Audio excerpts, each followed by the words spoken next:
What's up, everyone? Welcome to GameFace, episode 401. Just one past the magical episode 400, right here on Sifted Games at sifted.net. We are back on a Monday. It's only been like 5 days since we last did a show, but we have an awesome show for you guys today. We have our review of Star Wars Outlaws on Embargo Day. Plenty of time for you to watch our review and figure out whether you want the game or not. But we have a lot of other awesome stuff in the show today, and alongside me to do that is Matt Keil. What's up, Matt? I'm up. Yeah. Want to tell your story about Star Wars Outlaws? Well, UB only sent us one code, as always. Yep. Although one other time I think they did send us two. Yeah. But it's hard to get more than one code out of them. One time I wrote some stuff for them and they sent me a code for Far Cry 6. I didn't ask for it. I was just like, there you go. I was like, great. Yeah. Like, it's probably my least favorite open world Ubisoft game in the last 3 years. That's what they sent you. I can't bank that for when you make something I want. Okay, no. Yeah, but that would be great, actually. So basically, we're on Monday because I have a dentist appointment tomorrow. That's just the day I could get. Mm-hmm. But we normally would push to Wednesday, but we can't because you got your I'm leaving plans. So we moved to this, but that means that I didn't have a copy of Star Wars to play, and I didn't want to sit here while you just talked about Star Wars while I'm sitting here being like, I don't know, okay, sure. So. Greetings from New Zealand. I got it on Xbox. You want to share the trick that you use, maybe in case other people want to? Yeah, you just set the Xbox. If you get it on Xbox, you just set the Xbox's region to New Zealand and reboot the console, and it'll unlock at midnight New Zealand time, which is 5 a.m. here. So I got up at 6 in the morning to play Star Wars until showtime. Now, this is if you buy a specific version, right? You get the ultimate version and maybe the deluxe version. I can't remember. But definitely the ultimate version gives it to you 3 days early, unlocks 3 days early. And so it unlocks Thursday night here, which means Monday night tonight at 9 p.m. Pacific. But you do the New Zealand trick on the Xbox, you can do that. On the PS5, it's trickier. You have to create a separate account. And like a Oceania account and do all that stuff. Yeah. Xbox is literally just change the region in the settings, reboot the console, and you're done. Yeah. No new account, no nothing. And then you can't do it on PC at all. PC doesn't. You gotta wait. Yep. So if you want to play it early after hearing us talk about it today, just follow what Matt said, and you can boot it on up and start playing. Yeah. You gotta pay a little more. Yeah. You buy the $130 version. I mean, with the season, you better be sure. Wait until we talk about it before you pull the trigger. That's what I'm going to say.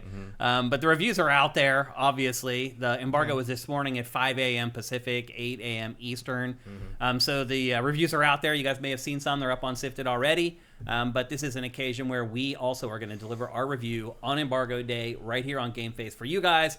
And that'll give you a full week, business week anyway, to figure out whether you want to plunk down your money for the game or if you really like what we say about it. You can follow Matt's footsteps and get in on it right now. In fact, I think I saw somebody on the site who had already done it. Mm-hmm. Somebody left a comment on one of the reviews for the game and was like, I'm already playing this and this review's insane. So we'll get into all that here shortly on GameFace 401. Like I said, just coming off of the glow of episode 400, that episode still hasn't actually gone up for free for everybody yet.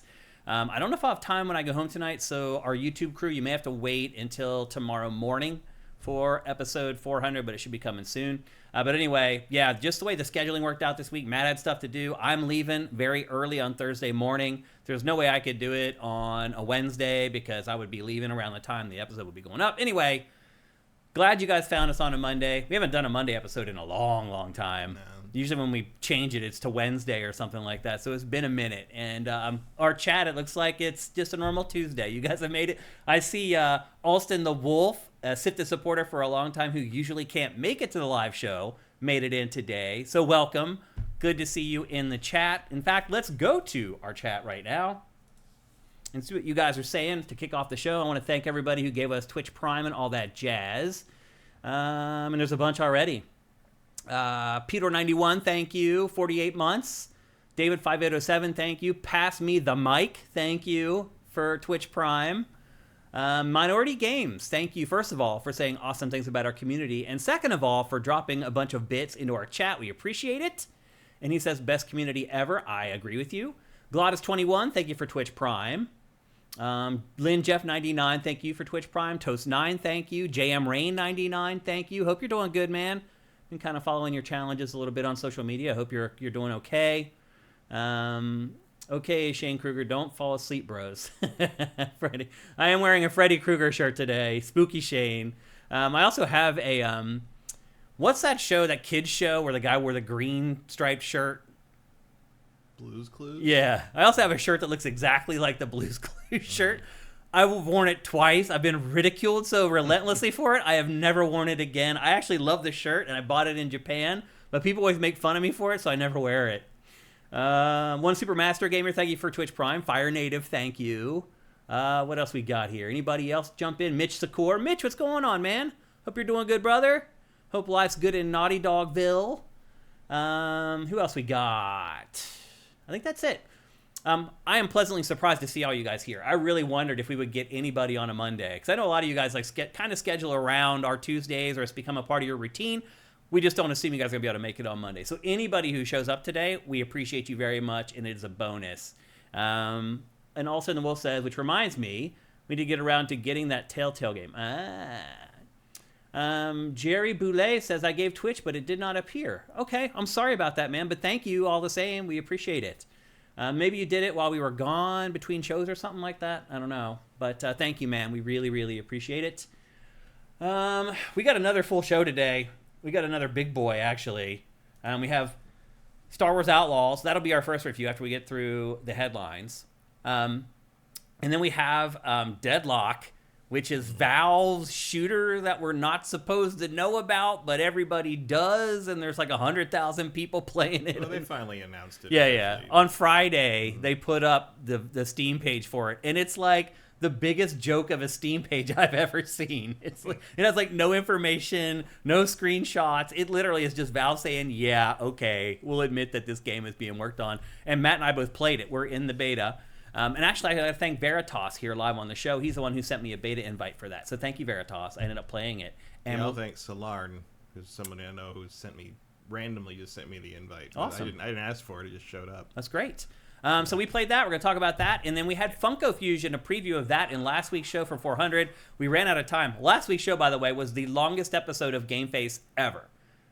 Understandable. Big milestone episode 400, but it was a doozy. This show's not going to be that long, but I do think we have enough to fill out the show. So let's get out of housekeeping and let's get into the headlines. We're going to start things off with, we talked about how some rumors had bubbled up about a month ago about how Crash Bandicoot 5 was supposed to be this groundbreaking new take on the franchise. And the developers who were working on it were like, oh, they basically canceled it when the whole thing went south with Toys for Bob. Well, now more information is starting to surface on that Crash Bandicoot game. And I don't know. I feel like maybe we're missing out a little bit, Matt. I don't think Spyro needs this trash. Well, that's the big news, was the new Crash game had Spyro in it. I don't understand how that works. But they were trying to kill two birds with one stone, I'm guessing. But those universes are so different. Like, yeah, that's a weird. It's a weird combo. I mean, I know they're kind of OG PS1 games and all. But yeah. Yeah. Keep Spyro's name out your mouth. Crash.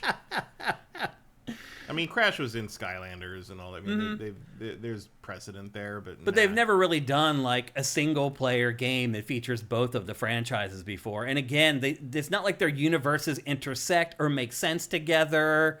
I know fans maybe would be hyped for this, but I heard it and I was like, okay, maybe there's a reason that the game was canceled. I don't know. I can't think of a good way that you make that work. Spyro and Crash in the same game, unless it's the story is like their universes are smashed together and they're forced to create this uneasy bond. Like Doctor, whoever the weird mad scientist guy in this teams up with Ripto or something. Right. I mean, look, they can how much justification do you need for these platformers, really? Sonic's been doing it forever, and nobody remembers how any of that works. Yeah, I mean, Sonic and Mario were at the Olympics together, so maybe once that happens... Not this year. All bets... Yeah, not this year, but maybe once that happens, all bets are off. Do you think we'll ever see another Crash game? I don't know. Neither one of us care all that much. Not really. But... I mean, probably. I might never see it, because I'm never going to look for it. Right. I would imagine, it feels like it's too big of an IP to at just... some point, I mean, given the sales of that trilogy remake thing, like, you feel like the executives aren't going to be able to ignore it forever. They're going to get that desperate again at some point. Mm-hmm. Crash 4 didn't do all that well, but it's a known thing, and you can, show numbers with it. Or you're gonna get a Crash 5 made a lot easier than a new IP. Mm-hmm. So I'm sure it'll pop up eventually. Yeah, I struggle to think that an IP this... I mean, don't forget, the Insane Trilogy sold 20 million copies. Mm-hmm. Like, there's an audience there if you can figure out... If you can crack that code. Ford doesn't seem to have cracked the code. It did not. But, I mean, it sold a few million, which isn't terrible, but it's not what they were hoping for. I mean, if they maybe should have adjusted their expectations, they could make them forever. But like, or if they just start making them better, yeah, that would also be. That's also an option. But it's never stopped them before. I mean, I honestly don't know if that is an option, Matt. It doesn't feel like it is, because I feel like fans have trapped this franchise in its template. Like, if he's not running at the camera or running sideways or running into the screen, I feel like fans might reject it. Yeah, it's like if it's a good game, no one wants it. People may not want it. Yeah, that's what I was getting at. Like you make like a banjo style Crash. Is it really Crash? Right. I mean, I would rather play that, but sure. Fans would probably say no. But also, yeah, I mean, I'm not a fan of Crash, so who cares what I think? Right. Like, and I guess the proof is kind of in the pudding. You sell 20 million copies of any game. Kind of hard to turn your back. That might be the highest selling game I don't own. Insane Trilogy. Yeah. It is like 3 games in one. And I mean, the funny part is that it's like the first 3 Crash games. And the Crash franchise has improved some over time, but fans like the older ones before that happened. I mean, at least he's not running straight at the camera anymore. Yeah. And then the final bit of news that was included in this story, remember the game Crash Team Rumble? It's basically like a multiplayer focus, like battle royale, beat 'em up game set in the Crash universe. Also, the story leaked out that this game was originally supposed to come to Switch, and once it launched, it did so horrible that they just canceled the Switch version. I would argue, though, they should have released a Switch version.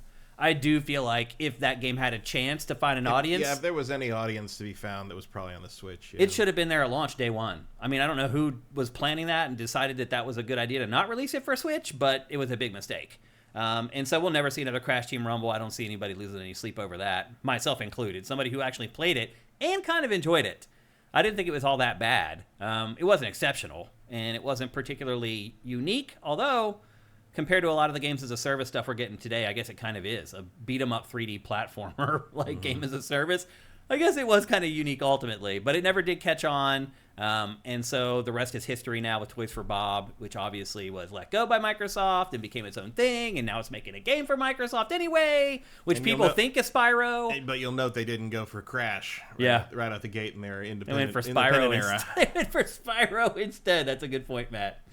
So anyway... I do wonder, are any of you guys fans of Crash Bandicoot? And if so, like, tell us why in chat. Erebus Jones, thank you for Twitch Prime, man. And J Reed Vic 7, thank you for Twitch Prime. People slowly trickling in. They're like, oh my god, it's GameFace on a Monday? And Ilya GX, thank you for Twitch Prime as well. You slid in there. I see Vincent's asking about Concord, if we're talking about Concord. We are talking about Concord in today's show, but maybe not how you think. But it's going to be in the show. Yeah. Alston says the TV ads are more memorable than the games. Yeah. He's kind of right, actually. Yeah, the most memorable thing about Crash is the commercial where he was yelling at Nintendo headquarters through the megaphone. Uh-huh. Yeah. And even that was pretty dumb. It was pretty dumb, but it's iconic. We still remember it 30 years later or whatever. I kind of remember because it was dumb more than it was iconic. But yeah, he was the face of the brand for a while. Hey, by the way, I noticed nobody gave me any tips on how to turn the chat dark. I put out a request for it in last week's episode. Not a single person sent me any message explaining how we can turn the chat dark. So, again, if any of you guys know how to do it, hit me up. So it's still white today. It'll be dark as soon as we can figure out how to do it. Mitchell Ness says, I was obsessed with Crash as a kid. I had the action figures and everything. Interesting. Erebus Jones says, no, the first Crash sucked. Not played another one since. Alston says, that was Sony's shtick. Look at our mascot. We're edgy. Yeah. I mean, that was kind of their whole... thing. Was like everybody was that then. You're right. Go look at Nintendo's Game Boy ads. That shit was bonkers, especially in Europe. Like there was some like R-rated stuff almost they were pulling.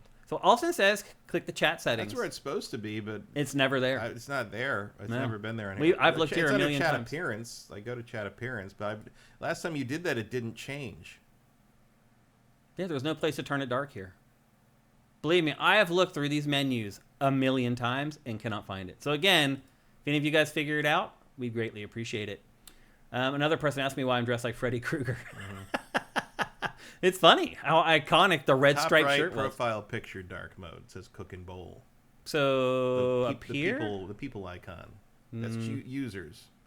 If I remember the last time you tried to do the problem was you could change it to dark mode, but as soon as you popped the window out, it went back to white. Yep. I don't think the pop out window ignores your user. I think it does. I think that's the problem. Yep. Retro Modern Gamer says install a dark mode extension. Okay, yeah, I'll look into that. There probably is an extension to fix this if this is an actual thing. But anyway, it looks like everybody feels about Crash like we do. It was kind of maybe something you got hoodwinked into when you were young and 3D games were young and we didn't know better. We were just like, wow, it's an awesome 3D game. And that was kind of good enough back when Crash first launched. That's not really the case anymore, though. We're all older and wiser, thankfully. So anyway, that's the latest on Crash. I'm guessing it's probably 50-50 whether we're going to see another Crash game in the next 10 years. Would you agree with that? Yeah.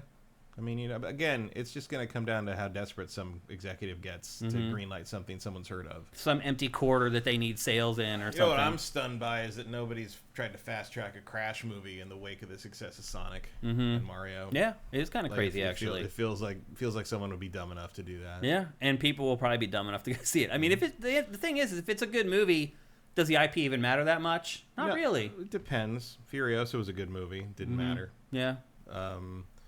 I don't think Crash would draw viewers. Yeah. You know? Like, he's no Sonic or Mario. No. Let's be honest. No. Yeah. Sonic and Mario or something different. They're up on a different pedestal for sure.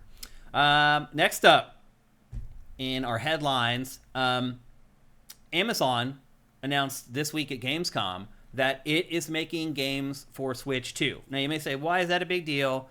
It's a big deal because Amazon makes 4K games. Not only that, it's also a big deal because right now they are making the new Tomb Raider. So maybe for the first time in maybe ever, a Nintendo console may get a Tomb Raider game on day one. Yeah, that would be unusual. And it was weird that I saw a lot of people complaining that like all these, like some huge percent, like 80% or 85% of the games announced at Gamescom do not have Switch versions. And it was like usual Nintendo fan nonsense about like persecution or whatever. It's like, okay. Well, it's because the Switch 2 is coming out and they can't announce the Switch 2 versions yet because the fucking Switch isn't announced yet. So once Nintendo finally unveils the thing, all of a sudden all these games are going to have Switch 2 versions, I'm sure. Yeah. Like most of them. Mm-hmm. It's just, do people use their fucking brains anymore? Here's the thing. I would not be surprised. And the system's late. Mm-hmm. So, like, they probably expected to be able to announce that by now anyway. Like, you're right. Here's the thing, though. I bet you Nintendo contacted Amazon and said, what the F are you doing? Yeah, that's probably true.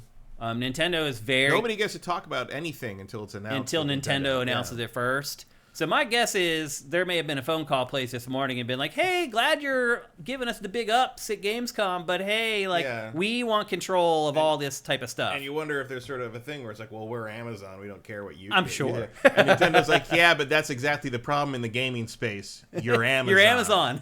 We're Nintendo, bruh. Yeah, exactly. You are not the 800-pound gorilla here. No, sir. We are. You are the people who made Lumberyard, and no one will ever forgive you for that. But it is encouraging news, I think, to hear that a big publisher, a big third-party publisher is like, oh yeah, our games are coming to the next Switch. Yeah, although, again, it's Amazon, so it's like, okay. I mean, I guess Tomb Raider, hopefully. I mean, Tomb Raider is definitely going to be a 4K game. There's no doubt about it. I mean, it doesn't have to be 4K. It will be. On the other systems. Yeah. Sure. I mean, you're right. It could just run at 1080p on Switch 2. That is pretty much, I'm sure that's what it will be. And I'll be honest with you, Matt, since I've got my new PC, like, it's kind of hard. If you have, like, everything cranked up, it can be hard on a normal-sized monitor to see the difference between 1080p and 4K. I mean, I think that's pretty easy to see. The 2K to 4K is really not noticeable when you're that close to a screen that size. Yeah. Like, you don't need 4K until you're talking about a 65-incher, that you're 10 feet away from. Yeah. Then you're going to notice a difference. But, like, I mean, yeah, I run everything in 4K on my PC, but, like, 2K's fine at that distance. Mm-hmm. Yeah, it really doesn't matter that much. In 8K, you're talking about something movie screen size. Yeah. So yeah, I mean, especially if you're talking about a system that most people are going to use handheld, 1080p is more than adequate. With everything turned on. Yeah, and performance should be more concerning than resolution, really, at this point. I was pretty excited to see that with my new PC, I was able to play Deadlock with everything set to ultra and get like 230 frames per second or something insane. Yeah, it's always nice when you look at the settings and it's already set everything to maximum. Yeah, because it knows. You're like, oh, you looked at the computer. That's nice. Yeah, exactly. But anyway, I think if people were maybe a little bit nervous or scared that the next Nintendo console could only just be running its games and a couple indie games and third-party games where the third-party publisher goes above and beyond to get that game working on Switch, or it runs on the cloud or something like that, I think those days are over. It feels that way. For a year or so, yeah. Until the games get too sophisticated, yeah. And again, the way... PlayStation 5 Pro is going to throw a wrench into that, and like the new targeting, and the fact that developers are more and more seem to be willing to just skip the Xbox if the S is giving them a problem. Yeah. I mean, Baldur's Gate 3 turned out to be quite the canary in the coal mine on that. I mean, that's the other thing about Microsoft releasing Indiana Jones for PlayStation is I don't think it's just for Microsoft to make money off the game. I think it's also sending a signal out to third parties who are starting to bail on Xbox that, okay, like, we get it. Like, we're going to start working within the old framework now while still trying to do our Game Pass thing, but at least satiating these publishers a little bit who are like, man, we can't sell games on Xbox anymore because they can't.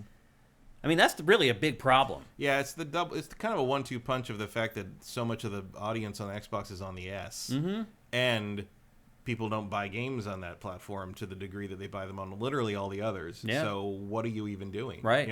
It's kind of the problem PC had years ago, where like you sold about a third on PC as compared to what you did on consoles, and a bunch of other people pirated it. So like no one really even wanted to do PC versions anymore after a while. Yeah. And now you're kind of in this situation where Xbox is it's not worth the time and money you put into making that version, according to some of these people that are. I was gonna say some of the people I've talked to, but also some of the people are just fucking saying that. Yeah, it's not Twitter. Like it's a secret anymore. No one's like, that's not in like just like confidential little conversations anymore. It's more like people are out there on Twitter being like, yeah, I don't want to make shit for the Xbox anymore because we're gonna have to cram our game on the S, and I don't want to I don't want to compromise it like that. And then it doesn't sell anyway. So that could also be some sort of signpost towards the Switch 2's power by thinking about, okay, well, everybody hates the working on the S, but everybody's excited to put stuff on the Switch 2.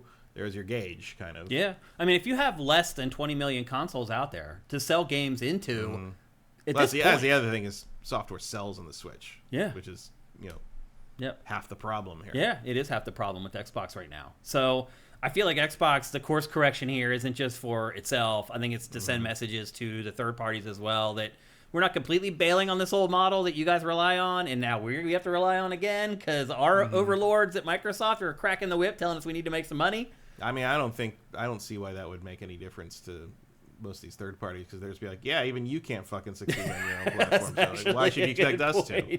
I mean, what's the end game here for that? Like, I don't know. I mean, eventually, do you think... I mean, it feels like the end game will eventually be to not make hardware anymore. Yeah, well, yeah, but I mean, that's not going to happen for a while. So what's the end game with Xbox and third parties? Like, you think they're going to keep making versions for Xbox when they don't sell? I don't know. I mean, we might be looking at like a Wii situation here. It feels where people just sort of walk away from the platform. Yeah, even though the Wii, is 1080p, is strong enough to do HD games, third parties still were like, eh.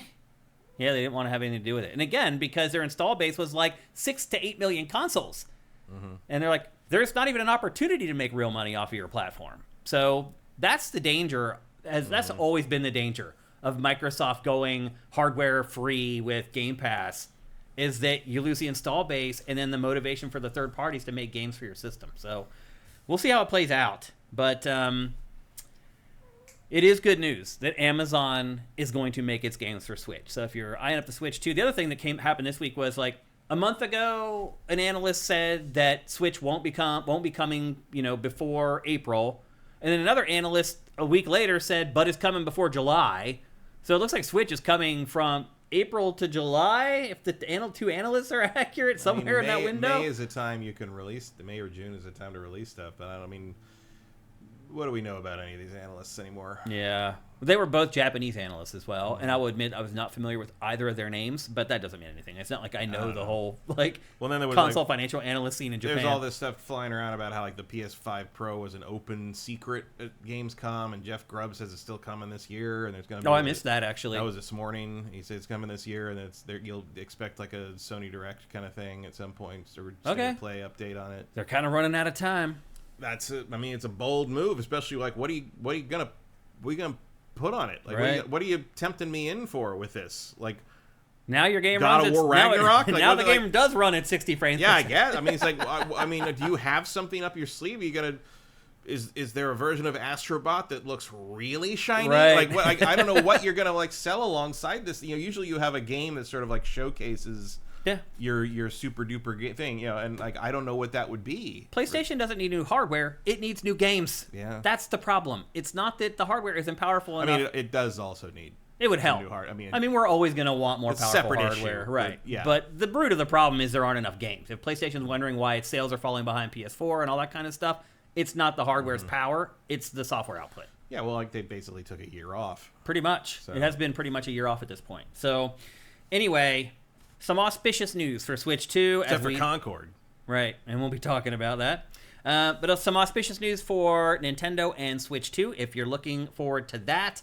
Next up, the Half-Life 3 stuff just won't stop, Matt. We keep getting more rumors every week about it. This week we got a new rumor about Half-Life 3 from the same person who leaked Deadlock first, before it was leaked by everybody else and there was a beta. There's a guy named Gabe Follower, catchy name there, who broke the news about Deadlock, that Valve is working on a new MOBA shooter hybrid. And now he is saying that Half-Life 3 is in fact real. But not only is Half-Life 3 real, Matt, Half-Life 3 is a sequel to Half-Life Alyx, which is not what anybody wants to hear. Because Alyx is a prequel, right? Yeah.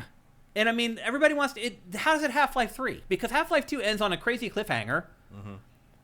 You can't call it Half-Life 3 if it doesn't... Alyx takes place between 1 and 2, yeah? I think so, yes. Yeah. It's like the story of her becoming who she was. Right. Becoming the Tomb Raider. Pretty much, yeah. Rise of the Tomb Raider in Half-Life land. Pretty much. So calling that a sequel to this game, Half-Life 3, doesn't make a whole lot of sense to me. No, but again... I'm sure there have been 4 Half-Life games. Yeah. And this one, and that's what he said, Gabe Follower said, is that this game could also be canceled, just like the prior versions of Half-Life 3 that never saw the light of day. But he says it's far along and it's legit. And he said he would be surprised if that in fact happens with this game. I'll take whatever I can get of Half-Life at this point, honestly. But I think if they call it Half-Life 3 and it doesn't satisfy the cliffhanger ending of Half-Life 2... If they call it Half-Life 3 and it take place after Half-Life 2, I think you have an issue. Yeah, I think there's a valid gripe going on there, for sure. So I don't know. I'm wondering if this rumor is legit, because to me, that stuff just doesn't add up. But, it could be both. It could jump times. It could... It's Half-Life. It could be anything. They mess with time and space and portals.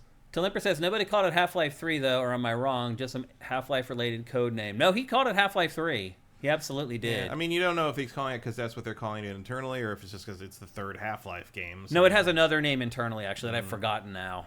But it's something related to the Half-Life IP. But it's not...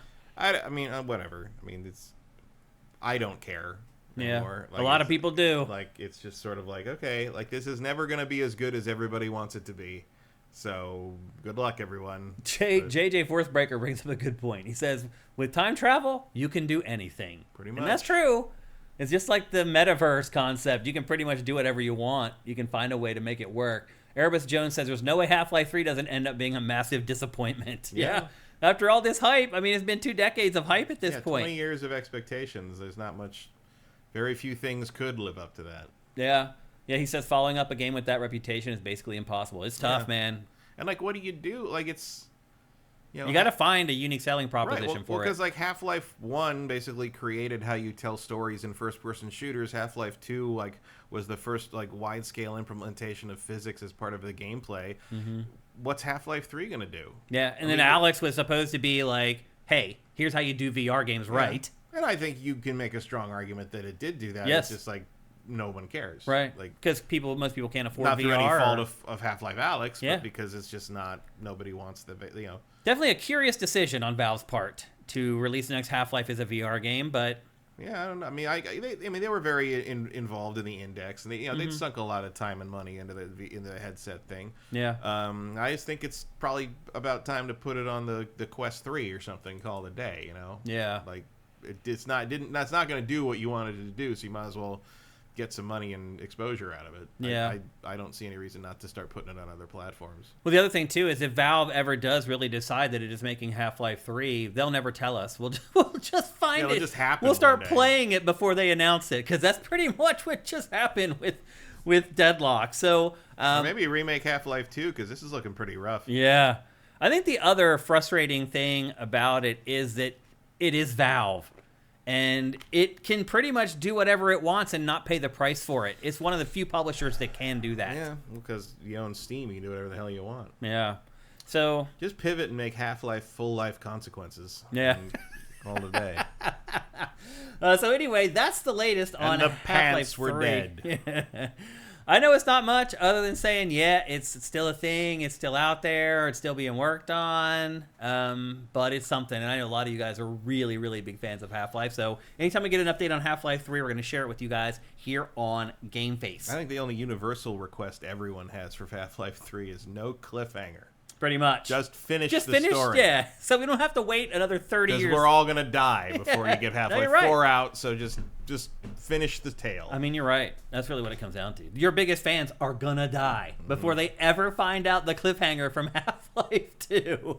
It's nuts. Who would have thought back when I saw Half-Life 2 at E3 and he was demoing the gravity gun that we'd be sitting here 20-some years later wondering where the hell the sequel is. It's really nuts. Okay, next up. Gamescom is over, obviously. Hopefully you guys enjoyed our coverage on SIFTD. I always say that there's no better place to go for convention coverage than SIFTD.net. Hopefully you guys enjoyed the coverage and you guys got to check out all the stuff that you wanted to in a timely manner. That's what we're aiming to do at SIFTD. But the dust is clearing now from Gamescom. They have announced the game of the show. The game of the show for Gamescom 2024 was Monster Hunter Wilds. Do you agree with that? No, but no. I don't like Monster Hunter, so yeah. What do I know? What would be your game of the show? Nothing. Like nothing stood out for you from the show at all? Nothing. Really?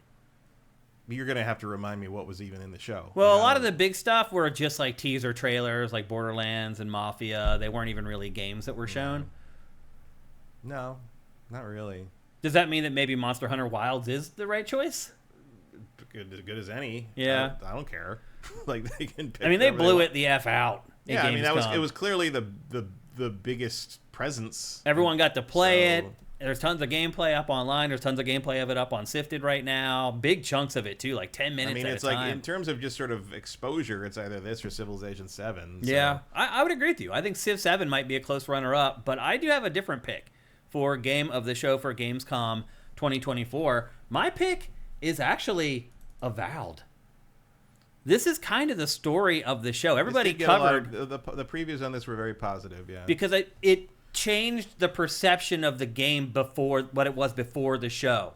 A lot of people had heard like, oh, it's not as long, but the first thing that they said to start Gamescom was that there's over a dozen endings to the game, and that immediately that's the dog whistle for the like Bethesda style RPG fans. It's like, oh, okay.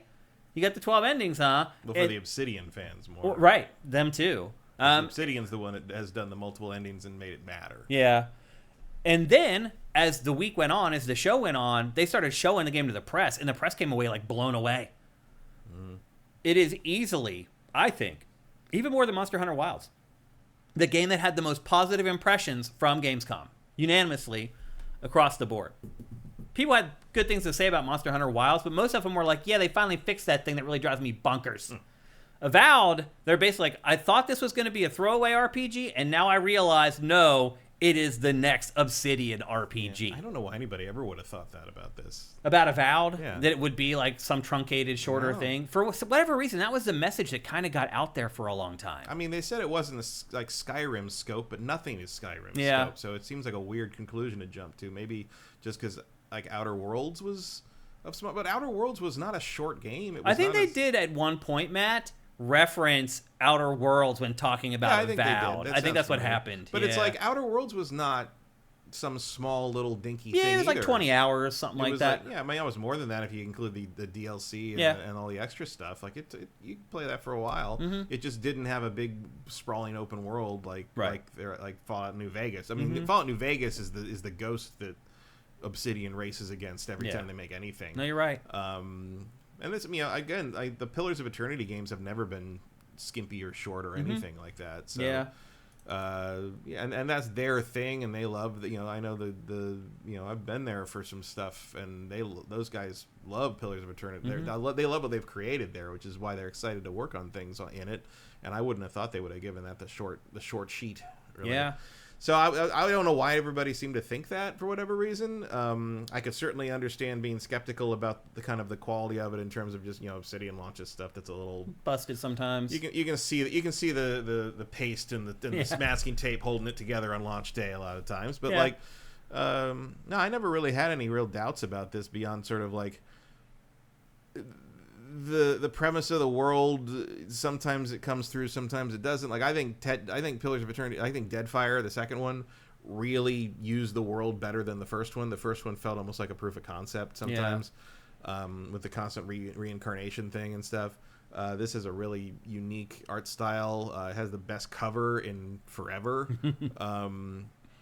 And I don't even usually like fungus, but like I think it's a really cool look. Yeah, stands out on a shelf if anything was on a shelf anymore. Yeah. No, I'm like the reaction to this did not surprise me. I remember when they announced it. I'm glad it was it happened, but I understand. I mean, I'm glad that Obsidian or Microsoft, whoever it was, recognized like, hey, we gotta turn the narrative around on this thing because people are not getting it right. Well, I remember when they announced that it was delayed into next year, I kind of made a joke. I was like anybody cares. Like, one, and two, does it really clash with any of Microsoft's other games that are coming out? Like, I didn't feel like it did, but now kind of figuring out, like, okay, this is like a 10-pole game. Like, this isn't... They want to get this one right. And I think they want to give it the proper window to help it do as well as it can. So now I stand corrected, and I totally understand why this game was delayed. I am very excited to play this game now, and I really wasn't, Matt. I think that's what trade shows are all about. That's what they're for, right? It seems like it. Yeah, I mean, if you're going to do a trade expo, that's if you're going to convince the press of something. Yeah. Yep. So anyway, that's an encouraging update on Avowed. I don't know if you saw the coverage on SIFTD during Gamescom. We curated a ton of stuff around that game. A bunch of video previews that were like 15 minutes long with tons of new gameplay. If that game has piqued your interest, head to siftd.net right now. Just search for it in the search bar and pull it up, and you'll see tons of brand new gameplay, previews, all of it, if you want to figure out if it's for you. And again, it's coming in early 2025. It's supposed to come out in November of this year, and it was delayed slightly. They said just to basically polish it up. And to your point, Matt, about Obsidian's games, I'm okay. Like, give them a couple more months to do some polishing, because you're right, typically they launch a little crotchety. So we'll see how it goes, but again, we don't, not much longer to wait for Avowed. And again, don't forget, it will be a Game Pass game on day one. So if you subscribe for Game Pass for $20 a month or whatever, you'll be able to play it basically free. Next up, Randy Pitchford, our good buddy Randy Pitchford. It feels like we never have good things to say about Randy on this show or any other show. At least he didn't leave sensitive information at medieval times this time. Randy Pitchford has had to eat humble pie once again, Matt. I don't know if anybody remembers this, but back when... I remember it if you watched last week's show, because I talked about it. Yeah, you mentioned it when we were talking about another topic. But back when they launched Borderlands 3, he slagged Steam, and they signed an exclusive deal with Epic Game Store to release Borderlands 3 exclusively on Epic Game Store. Everybody gave them crap for it. I know our site was like unanimous in like, what the hell is this? Because it was like the first time that a major third-party AAA game was released exclusively on Epic Game Store instead of Steam. And people were steamed over that. And as it turns out, Randy had to like eat humble pie and walk it back because now he has admitted that Steam is the champion and will remain the champion, and now his new game, Borderlands 4, will be on Steam. Here's the thing, Matt. To be fair, he got called out by someone on Twitter, and he didn't have to respond to it, but he did. Yeah. So, what did he say? He basically said, "Yeah, I mean, it didn't turn out the way it was, but there's a lot of variables and I mean, he basically said it's hard to predict these things." And I'm like, then don't. No, it really wasn't. Like, I don't know what could take Steam down, but it would come from inside. Yeah. It would have to be something Steam did, not something someone else did. Yeah. I mean, everybody else knew that it was a dumb idea except him. Like, whoever runs the company after Gabe makes some horrible choices or something. Maybe that, like shades of like what D&D did this week. Yeah. And they had to backpedal on right, with the whole like, oh, if you want 4th edition or regular 5th edition stuff in the new version of D&D Beyond, you're going to have to homebrew it. Yeah. And everyone lost their minds, and they're like, oh, we're going to fix that. You don't have to do that anymore. Thanks for setting us straight. And it's just like, again, do you have anyone in your meetings that speaks up about this shit? Because it's like, once again, the gardener could have told us that wasn't going to go over well. I don't know who you idiots have not consulting for you, but you either need to get new ones or start listening to the ones you have, because I don't know how you'd present some of these ideas to like people that have any experience in the actual space and wouldn't be like, you're out of your mind. Matt, this is the problem with having the figurehead at a company or a studio. Is you have people who are terrified to tell them that they're wrong. Well, and people are particularly terrified to tell Randy that, apparently. Right. I didn't know until, I've interviewed him several times. I've seen, he's affable I know Randy. when you talk to him. Yeah, sure. But I didn't know until much long after that how people were afraid of him at that company. Yeah. Like he was... he ruled with an iron fist. Yeah, he was the buck stopped there, and... the buck was you, apparently. Yeah. You were going to stop at that.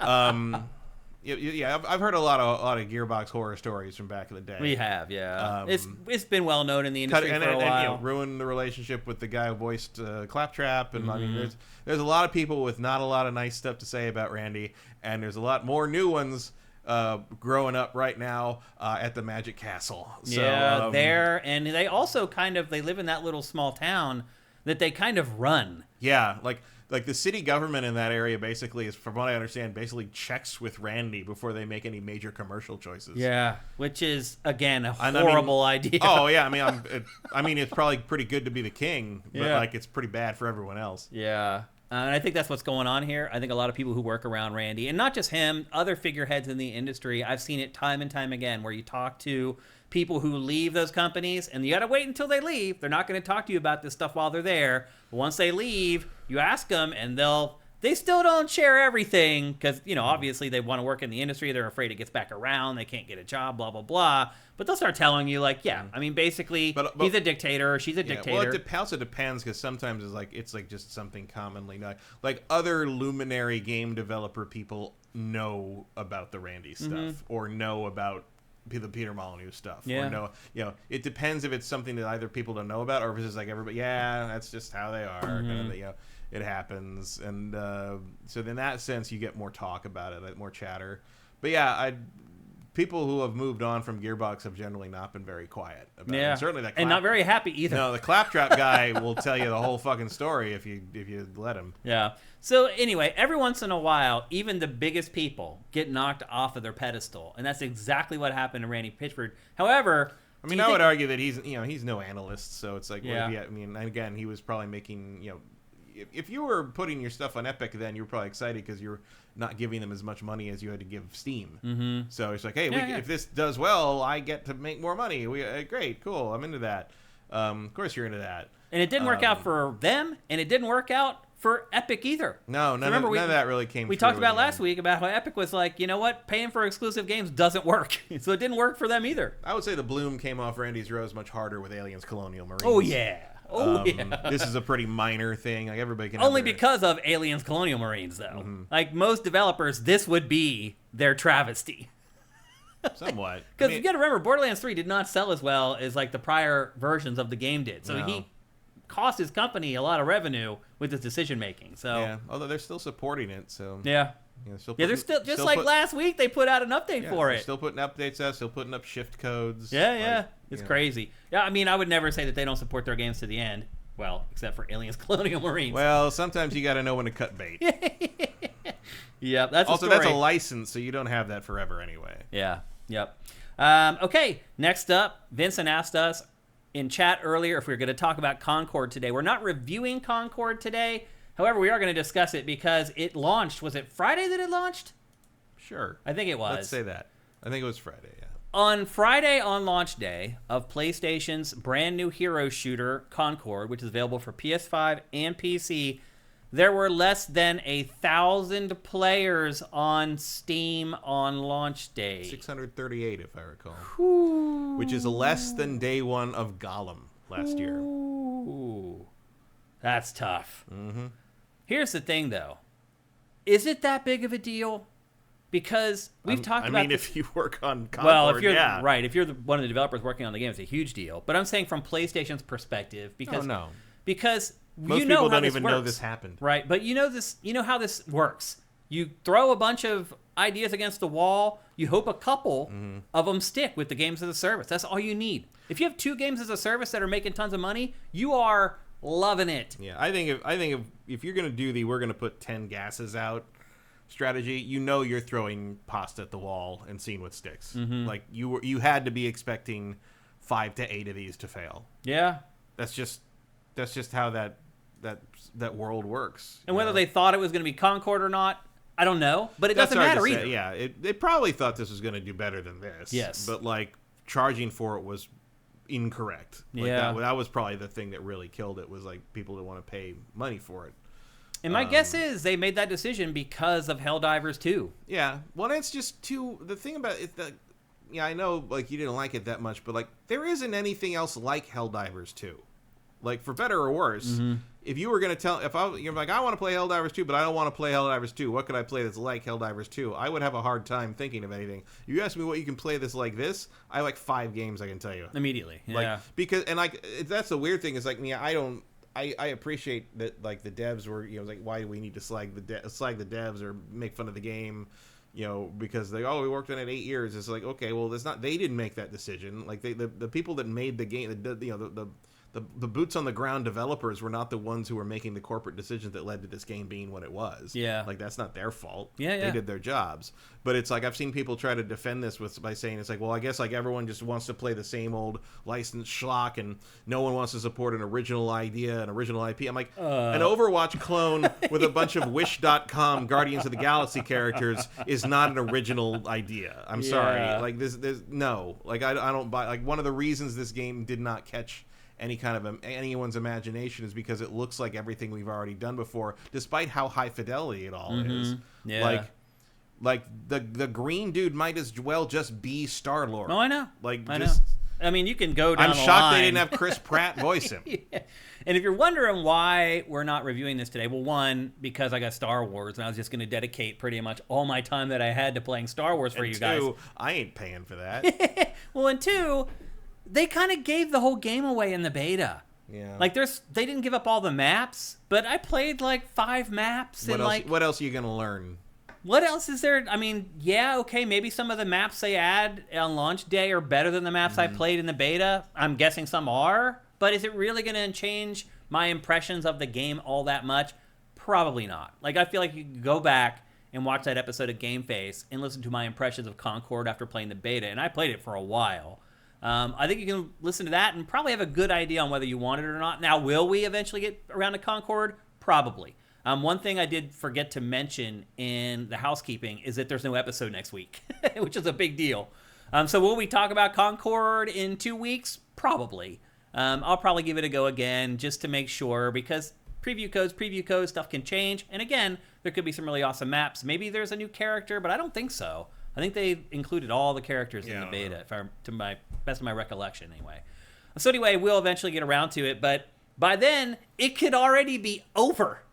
If you have less than 1,000 people playing the PC version, my guess is, they probably have 50,000 playing on PS5 or something like that.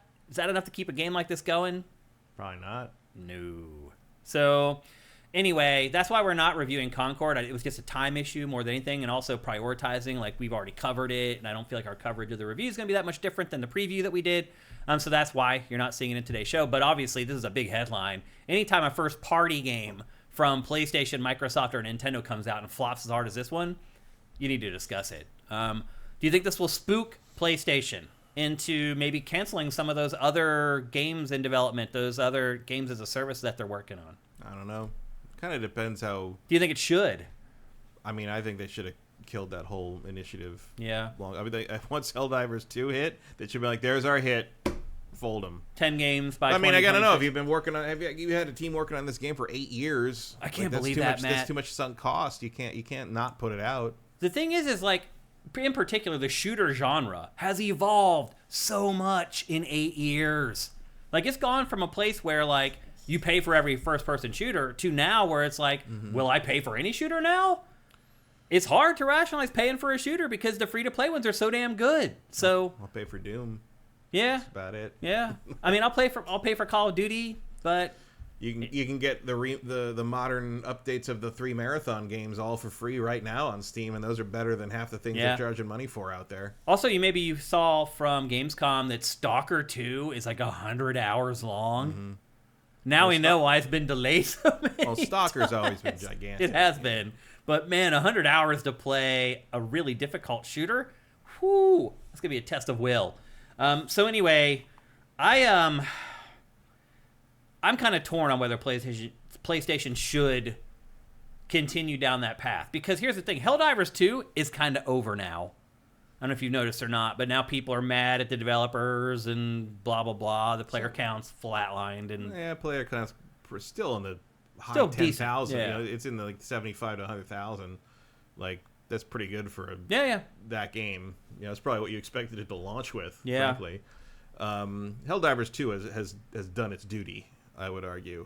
They did cancel Last of Us multiplayer. But if you're EA, you wonder what they're doing with Marathon. Yeah. I would argue that none of it matters. But if you launch Apex Legends and it's out for 5 months and it dies, that's not a successful game as a service.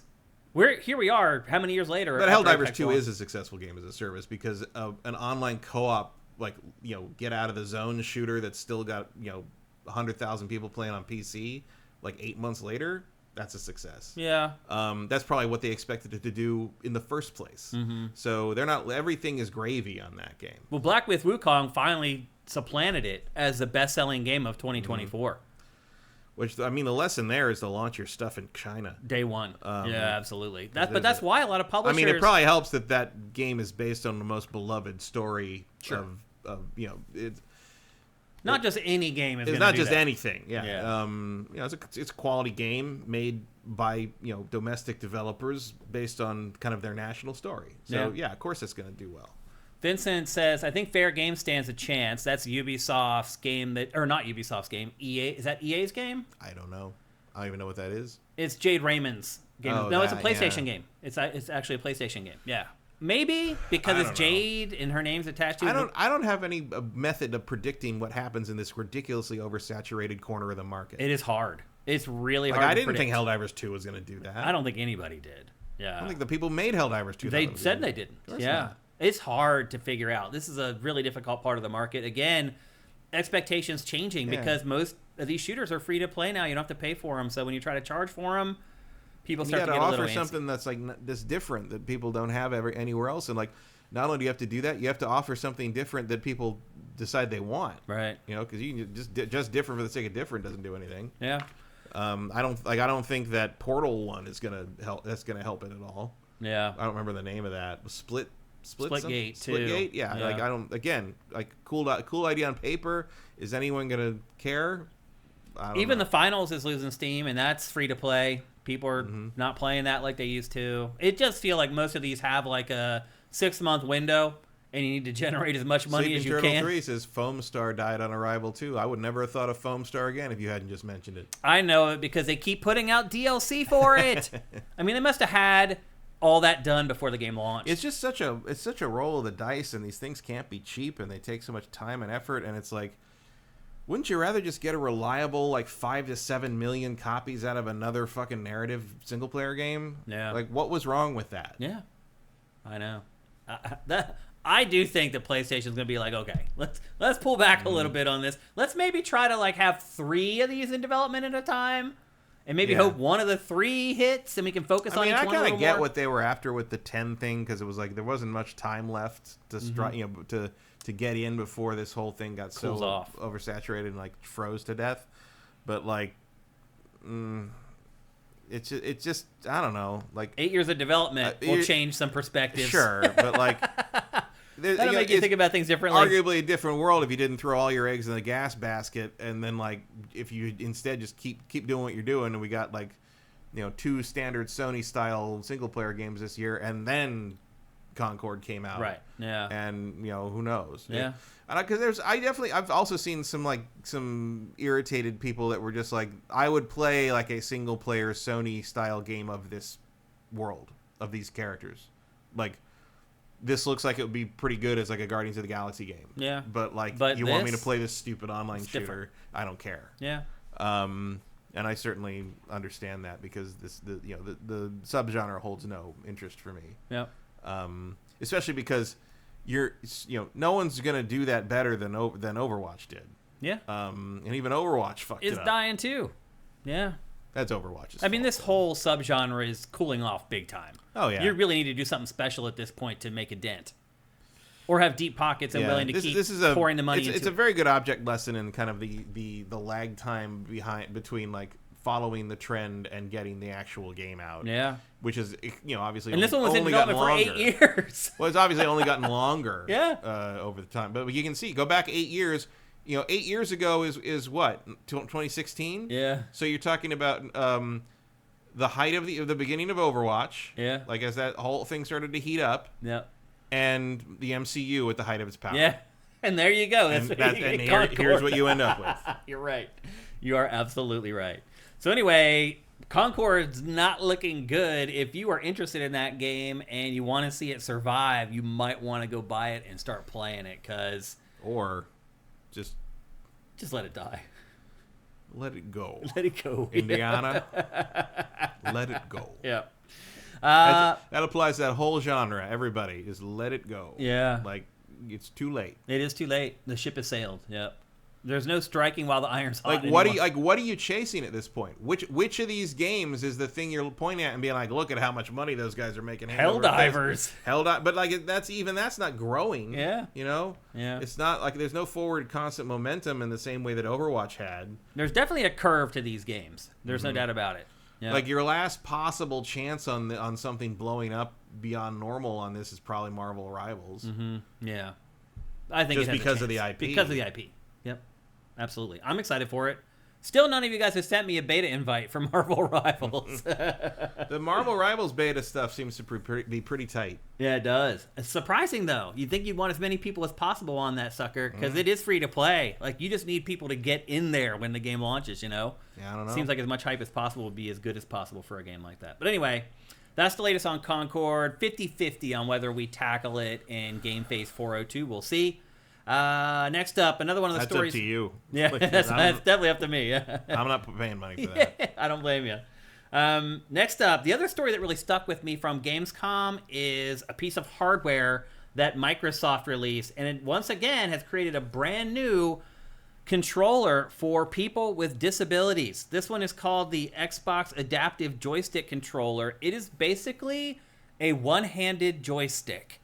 Now, I have talked in the past about how I have a very dear friend who I used to play games with literally every day when I ran street-level gaming back in the 90s and I was covering N64 and Dreamcast. He was kind of like the unofficial staff member. Like, he didn't want to do any of the work, like any of the writing or anything like that, but he liked to play games. And so he and I would always play together, and we'd bounce things off of each other as far as what we liked and we didn't like. Well, in his 30s, he had a stroke. Actually, he had multiple strokes. And he's now been basically in rehab for like 5 or 6 years. He has got to the point, by the way, I should say, where he is DJing out again. He is DJing and getting paid again after 6 years. He relearned how to DJ. He can't use like his hands the way he used to. He cues with his elbow now. It's unreal what he's done. He is ripped, shredded, like in the best shape of his life because he had to just to be able to walk. It's really remarkable what this guy has done. And he's told me, he's like, the biggest hole in my life since this has happened, and now that I've rehabbed all this time, is playing games. He's like, it's the one thing that I really love to do that I still cannot do. I sent him videos for the old Xbox adaptive controller, and he's like, that's a good start. He's like, but it doesn't work for me. And so I saw this, and I sent him the trailer for this, and he's like, I'm buying it. He's like, that looks like it will absolutely work for me. It looks like it might be the first piece of hardware that can actually get me playing games again. And just hearing the tone of his voice, knowing there's something that was taken away from him, he may be able to recapture, it's heartwarming. So the work that Microsoft is doing with this stuff, like, you know, we criticize them for their games and the things that they do with games. I think culturally, Microsoft is doing amazing things. Yeah. It's good to see a company this big. They are light years ahead of everybody else. PlayStation's catching up. PlayStation's got some good ideas there, but this is clearly, you know, when Xbox established kind of its own little like wing of this, like they're paying off dividends here. It's not necessarily accessibility, financially, but like the innovation is on display. It's changing people's lives. Arguably in a way that it's not on display anywhere else in the Xbox brand. It's true, actually. Like, this is the most successful part of Xbox right now. I actually agree with that. Yeah. And again, this personally for me has a big weight because one of my dear friends, this is something that could literally change his life. And I don't know if you guys have people in your lives that have loved games and maybe it's taken away, or people in your life that watch you play games and wish they could, but they can't because of some disability or whatever. This stuff is awesome. Like, it literally changes people's lives. So kudos to Microsoft. Like, we criticize here on GameFace, but we also like to give out positive vibes to companies that are doing good work. And Microsoft is absolutely doing that with this stuff. It is incredible. So kudos. Again, this was one of the stories that really stuck with me. It's so interesting, Matt, how you can show me like a million games, but if you show me the one thing that hits on a human level, that's the thing that I remember. So again, kudos to Microsoft for this. I don't even have like people in my family that this can help. I just have a friend. If I had like a child or something like that could now play games with me because of this, I can't even imagine how that would make me feel.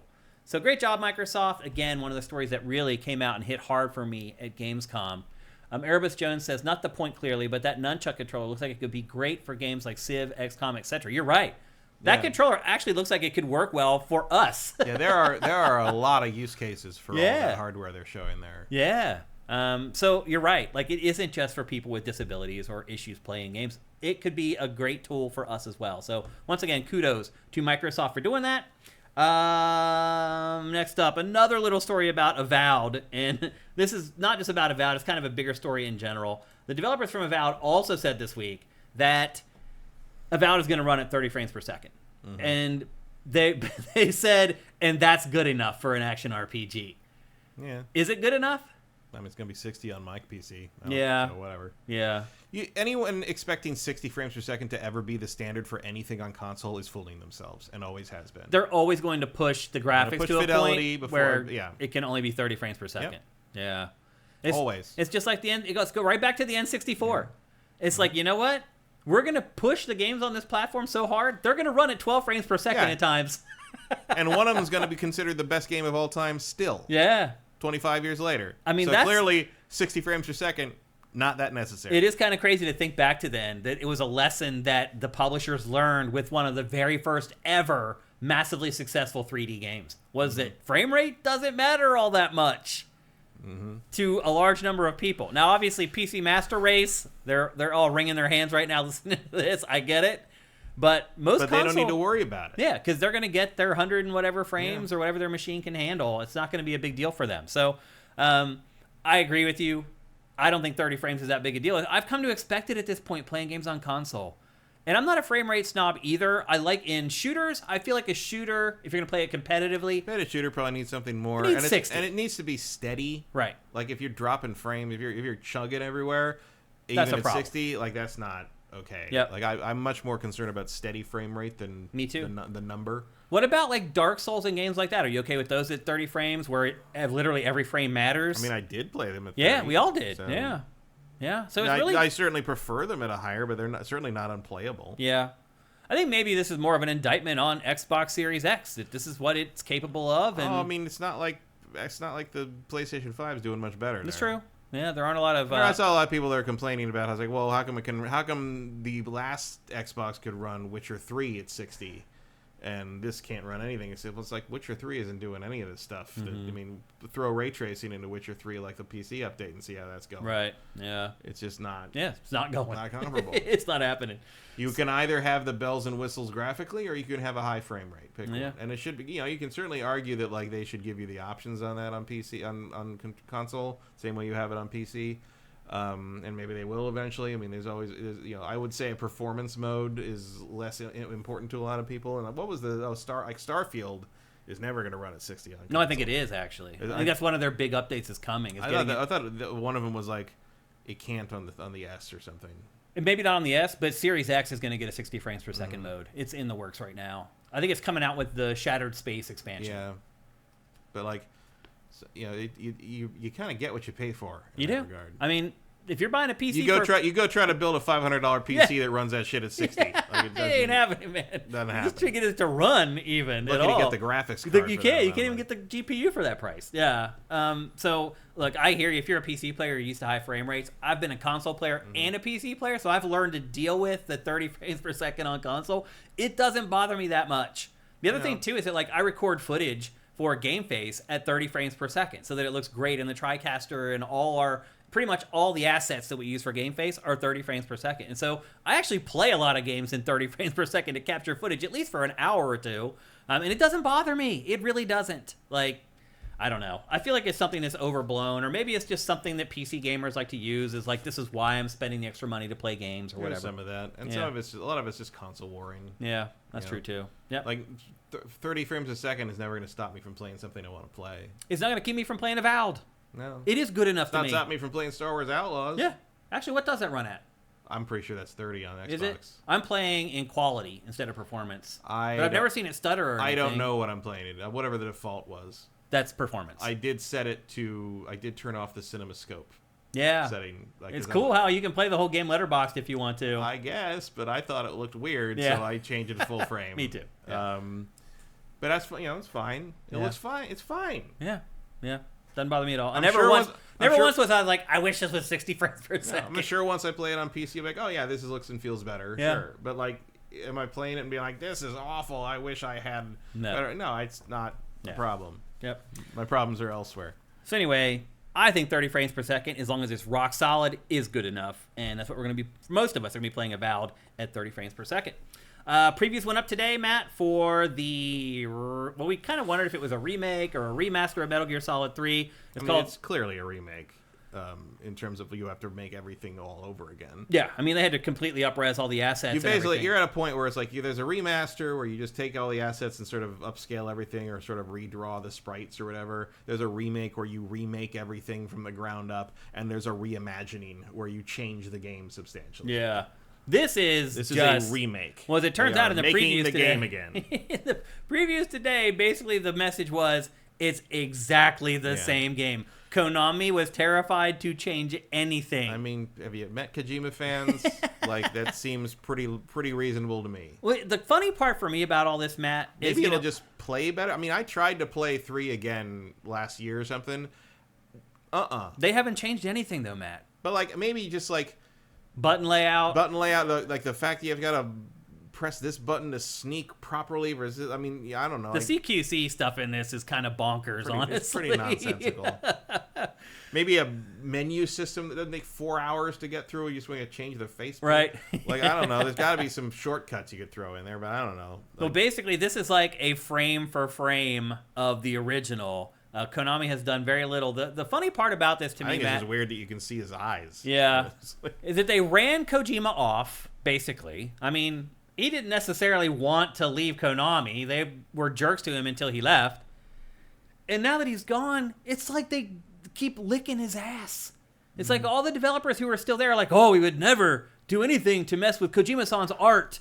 And Konami's like, we aren't touching anything. We're doing it exactly the way that he did. I think a lot of that has little to do with him and more to do with the fact that if the fans revolt, you're not going to sell any copies of this thing. Well, remember the first... You got to pay lip service to Kojima to make his fans happy so they even consider buying this. Mm-hmm. It's crazy. What's going on there with this and Konami is continually sort of in this weird position where it's like, okay, are you making games like the weird, like, you know, like this week they put out the trailer came out for the Dead by Daylight Castlevania thing, and it's just like, what are you doing? They're signing out their licenses to anybody. But it's so weird. It's like, you clearly see the value in these things. Then why don't you make a game? I mean, you're doing Silent Hill 2. Yeah. You're doing this. Well, that's made out of house, though. Castlevania is the only thing. So's this. I thought this was made in-house by Konami. I thought Konami didn't have any in-house. No, they do. Anymore. Yeah, I think this is made in-house at Konami. That's strange. Yeah. Who were those people? The people that were just left over that Kojima didn't take to Kojima Productions. But what were they doing for the 3-4 years in the meantime? Well, don't forget they made that one Metal Gear game, that multiplayer focus. Survive or whatever? Metal Gear Survive, yeah. So they made that, and then they started doing the... Delfino says they are doing game, but what are they doing? They also did remaking this. That's not making a new game. They also did the 3 ports of the OG Metal Gears that just came out like 8 months ago. Like, are you making anything new? Are you going to take these things and move forward? Are you ever going to make a new Castlevania game, or even contract someone to make a new Castlevania game? They made Metal Gear Survive, and people hated it, and it bombed. And so now my guess is all they're ever going to do is rework and remake Kojima's games. I mean, honestly, are they qualified to do anything else? Probably not. Because, again, he took a lot of the best people with him to Kojima Productions. These are the people who are left behind, basically. So, I mean, this may be good news to some people. There are a lot of people who love Metal Gear Solid 3 Snake Eater. I'm not one of them. I would hope that they made a bunch of changes. I didn't like it when it came out. I thought it was annoying AF to play. You gave it a 4, though. I thought I gave it a 3 out of 5. But everybody else gave it 5 out of 5. Or 10s out of 10s. Like that 4, Konami literally wanted to kill me after I put up that review. The other part about it was I went to their house to play the game. I went to Konami's head of PR's house and played Metal Gear Solid 3. And like sat there with her dogs and her kids all day, and her husband came home from work and I got to know him and we went out to have dinner. And then I have to be honest about the game, and I put up the review and they were like, "Oh my God." Like, I think of, as far as a publisher being mad at me for a review score, that may be the worst of them all. Was that one. They were just like, "What? How are you so far out of the realm of reason of everybody else?" I'm like, "I'm really not, but everyone else is giving it a 10, and I'm not giving it a 10, so you're pissed." Mm-hmm. But anyway, those were the golden days of Konami. This game ain't no 10, I'll tell you. Even back then, it wasn't a 10. As I've said, I've tried to play this game 4 times, I think, and I've never gotten more than 2 hours into it. It just felt really convoluted to me when I was playing it. Convoluted, embarrassing. The story and the writing is embarrassing. Yeah. It's just not interesting. It's too slow for my taste. It's like the controls are arcane to the point that it feels insulting. The only thing I liked about this were some of the boss fights. Boss fights are very clever. The technical achievement on the PS2 was at the time stunning. Yeah. You know, you couldn't argue with that. Yeah. But it's like, then you got to play it. Yeah. Then you got to play the thing. You got to hunt the animals and get the pelts, and I just thought it was crazy. Dive out of the plane, land in your mission where you can't even leave your own shit behind, but then drop the mast that says U.S. Army down a mountainside for the Russians to find later. Good job, everybody. I mean, I will say this. Graphically, this does look pretty damn good. It looks good. Konami's done a good job on it. Although graphically, I think it's weird to see Snake look that good. Yeah. Like because his face looks weird to me. Yeah. Because I don't know. Like we haven't seen him in that fidelity. We just haven't. I mean, we have. Solid 5, he didn't look anywhere near that detailed or good. Clean, but it's like, I would say he looked that clean in a couple of the big shots in like 4, but he's old then. Also, that's not the same guy. This is Big Boss. Yeah. I don't know. I'll say this. It's hard to imagine David Hayter's voice coming out of that face, I know. basically. I mean, look, if you're a fan of the game, I think you're getting exactly what you wanted. You probably wanted a game that didn't touch the way it plays all that much and just looks a lot better, and that appears to be what you're getting. That was literally the message in every single preview that was published this morning is like, it's the same game, it's prettier. And that's pretty much it. So your mileage will vary on that depending on how much you really enjoyed the OG Metal Gear Solid 3. Next up, just one more story in our headlines. Another story that kind of broke before Gamescom, but they put out the trailer for the first time at Gamescom. The Atari 7800 Plus was announced. What do you remember about the Atari 7800, Matt? I don't know, a couple of things. I remember it played 2600 games. That's what. That's all anyone remembers about it. It was backwards compatible. Was it the first ever backwards compatible console? I think it was. Because the 5200, did it play 2600 carts? No, it was I think the slot was too big for that. I think you're right. Yeah, I think it may have been the first ever backwards compatible console, the 7800. But that's all I remember about it. I don't remember any of the games that came out for it. Like, I had moved on at that point. Yeah, like, I know I played it at a couple friends' houses, but I don't remember any original. I think there was a lot of like better versions of things. I want to say there was a better version of like Asteroids, better version of Pac-Man, better version of Donkey Kong. Like an actual arcade perfect version, finally. Nothing was arcade close-ish. perfect. But like you could recognize it when you saw it, right? Unlike the 2600. And say that's Donkey Kong.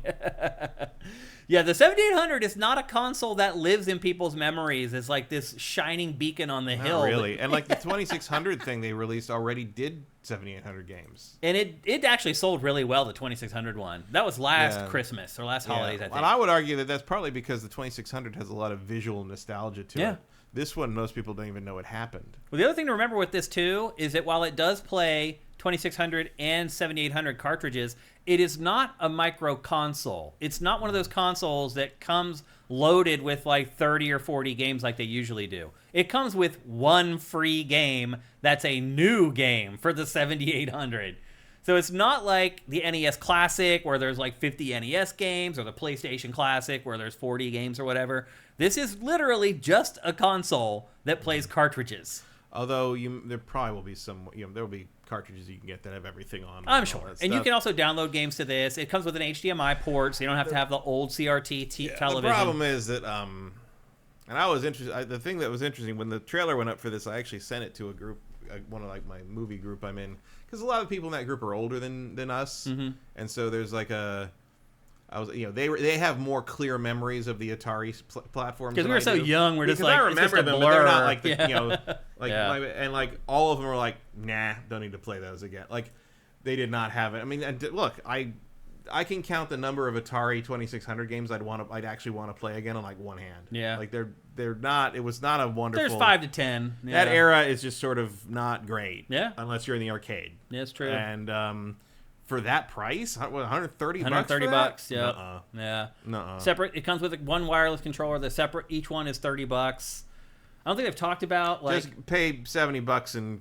get a Raspberry Pi and make your own 7800 system. Yeah, I think they're counting on the less technical savvy people. But the less technical savvy people do not have Atari cartridges laying around. Like, who is this for? I don't know. You want to target those people? You make it a micro console. I think it's gonna bomb.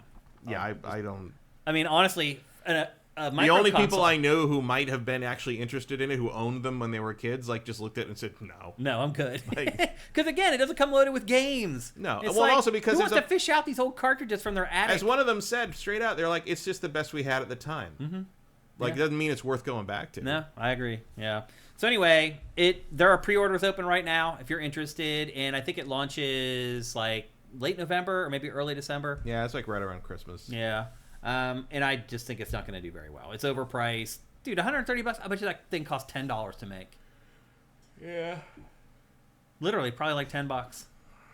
There's FPGA options. There's everything. And it's just like this ridiculous amount of money for what are you going to do with it? Mainly, you're going to like load up a game, play it for 30 seconds, be like, I remember that, and then turn it sucks. That's pretty much it. So anyway, Atari 7800 plus, $130, coming this winter. You can pre-order it now if you're interested.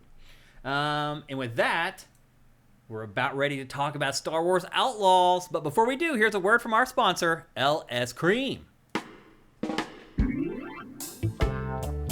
LS Cream is a fine cream liqueur created by fellow gamer and sifter Stevens Charles. It's inspired by an ancestral recipe from Haiti called Cray Mass, and a double gold winner for its original taste at the New York Wine and Spirit International Competition. LS Cream can be enjoyed on the rocks or as a mixer for drinks with its rich blend of fresh cream and neutral grain spirits with notes of coconut, vanilla, cinnamon, and nutmeg. It's great in coffee or to make espresso martinis. To learn more, discover amazing drink recipes, or to track down your own bottle using a handy store locator, head to creamls.com/sifted. That's creamls.com/sifted. That's right. Go to creamls.com/sifted if you're living someplace in the U.S. where you've not been able to find LS Cream locally, and that is something that they're working very hard on. But if you can't find it locally, just go to creamls.com/sifted. There's a store locator there that can help you find it no matter where you live. Also, if you're watching this on YouTube, if you go down below in the description, we have a link to the bottle finder right in the description. Just click it. Put in your address, and boom, it'll hook you up with LS Cream. We highly recommend it. It is one of my favorite liquors, and definitely my favorite liquor of them all. It has now hit the top of my list. Not a huge liqueur drinker, but LS Cream has kind of changed that for me. So again, go to creamls.com/sifted. Buy a bottle, buy 5, buy them for your friends, buy a bunch now, give them away over the holidays. They're a great gift. I've never met somebody who I had try LS Cream who did not like it. So once again, go to creamls.com/sifted and support LS Cream. And with that, it's time for our review of Star Wars Outlaws. It's not all that often that we get to review a game on embargo break here on GameFace, because if it doesn't break on Tuesdays, it's not going to happen. As luck would have it, we got the game early. At least I got the game early. I've been playing it for several days now, and the embargo was this morning, and it just also worked out that we were doing the show on Monday this week. Everything has come up aces, but now we got to talk about the game. Matt, were you surprised to see some of the reviews out there? It is sitting at about a 7.7 on Metacritic right now. No. I mean, I said about an 80. He said it was going to get an 8. I thought you were crazy. I was like... I'm never crazy. It wasn't that I thought you were crazy. I was like, I'll be really disappointed if that is the case. And here's the thing, is that's where its Metacritic is right now, and I'm actually not disappointed. Like, yeah, I will say that I think I would have, if you remove the dumb reviews, it's more like it is an 8. Yeah. I would say, because you're talking about, there's a couple that are like 3 and 2 out of 10 that are like, basically, it's all terrible and it's written terribly and there's an agenda. And all this. It's like, okay, I'm sorry you had to play a game with a girl in it, but like, that's not a use. The only review that was really low that did not go that route was Eurogamer, and Eurogamer's review reads like madness for very different reasons. Eurogamer's review is just like, we hate Ubisoft and we're never going to change that idea. It was insane. So I read Eurogamer's review. They gave it a 2 out of 5. Mm-hmm. Is that right? 2 out of 5? 2 out of 5. Yeah, I think that's right. I don't remember I thought it was 3 out of 10. I can't remember. I thought it was 2 out of 5. It was something and like for a 4 out of 10 if you go to Metacritic or whatever. But I read the review because we curate stuff. Metacritic had converted it to a 3 out of 10, whatever it was. Okay.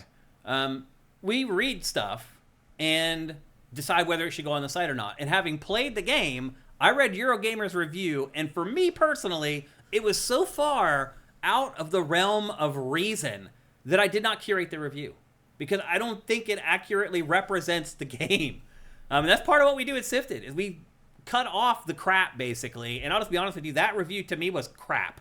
So I've been playing it for 3 days. I'm about 20 hours in. You're at what, 6 hours, something like that? 5 or 6 hours. Somewhere. I mean, I started at 6, and I came, and I probably had an hour and a half off for eating something and such, and I wasted about 30 minutes of that retrying one mission over and over again. So yeah, about 5 hours, I'd say.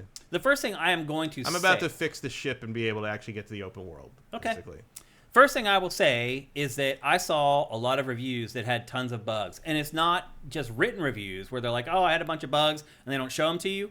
I watch video reviews where they're like, "We had a bunch of bugs," and they showed a bunch of bugs. Yeah, I've seen some pretty funny review bug clips. So I mean, like FIFA level stuff here and there. So I've played it for 20 hours, and I have seen none of that. I saw it's crashed twice, and I have seen guns appear and disappear out of enemies' hands, and that's it. Yeah, the only bugs I've seen is characters that I'm talking to. If they are holding guns, a lot of times they will randomly drop the gun and it'll teleport back into their hand. The funny part is, I thought it was part of the game, because if you pick up guns, like, the way the guns work is you have a blaster, and then all the other guns you pick up and you use them for a short amount of time until they're out of ammo, then you drop them. And then I noticed while I was playing the game, like, if I would climb a ladder, she dropped the gun. If I went to fisticuff somebody, she dropped the gun. I thought it was on purpose. Like saying, like, you need your hands to fight or you need your hands to climb. You can't hold the gun anymore. And they're trying to be realistic about it, and they would make you drop it. But I'm not so sure now. I think maybe it might be a bug. No, that's not a bug. It is. So that is on purpose. She is supposed to drop the gun anytime you do anything okay. with it, yeah. So I'm wondering if the bugs are when you try to knock someone out quietly and they teleport you 5 ways around the map in front of everybody. I've seen that. See, I've never seen anything like that. I haven't seen that happen to me, but I've seen video of, like, she sneaks up on a guy behind the tall weeds and grabs the guy, and then it just, like, shifts her to the other tall weeds across the map, and all the bad guys go like, hey, there she is, and, like, run after her. Oh, really? Because it just literally drags her and the guy in the middle of the animation. And they actually still tracked her? The enemy still tracked her? Yeah, interesting. It's literally as though the character had just run across the middle of the field. Yeah, so I'm playing the PS5 version. 20 hours in, I've had nothing like that. I have had 2 crashes, but the game auto-saves so frequently, it didn't matter. Like, it crashed. I sent the little report in to help them fix it, and then booted it up, and I was right back where I was. So yeah, no crashes so far on Xbox. Yep. Okay, so let's start talking about the game proper, our experiences playing the game instead of everybody else's. And I do want to keep this structured a little bit because my notes are structured in a specific way. So I want to talk about the story first.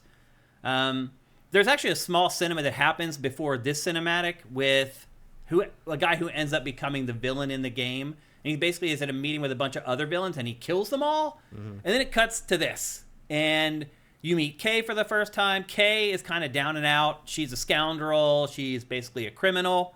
And she is living in the attic. She's kind of an idiot. Yeah. She doesn't start all that suave. No. Let's put it that way.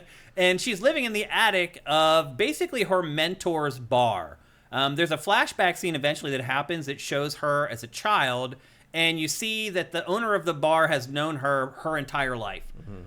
Basically, she's... I don't want to spoil too much, but ultimately, he's kind of helped raise her throughout her entire life. And right now, she's down and out. She can't find any gigs, so she's living upstairs in his attic. She comes down. She's like, man, I need a new gig. He's like, you're not ready for the big gigs. I'll keep giving you the small ones. She's like, I'm tired of these little rinky-dink things that you keep giving me. They have their conversation. She goes away. She starts to think about it. And then, ultimately, a bunch of ruffians break into the bar and harm him. Well, because she screws up. Right. She screws up, and she basically brings danger into his bar. And at that point, he's like, okay, that's it. Like, here is that big job you've been waiting for. I'm going to give it to you now, but you got to go, and you don't come back. And so the whole thing starts with, like, her last sort of anchor to her childhood telling her it's time to fly and be free because I can't deal with the consequences of what you're doing out there anymore. And so she sets off basically to try to rebuild her criminal career and pull off the ultimate heist.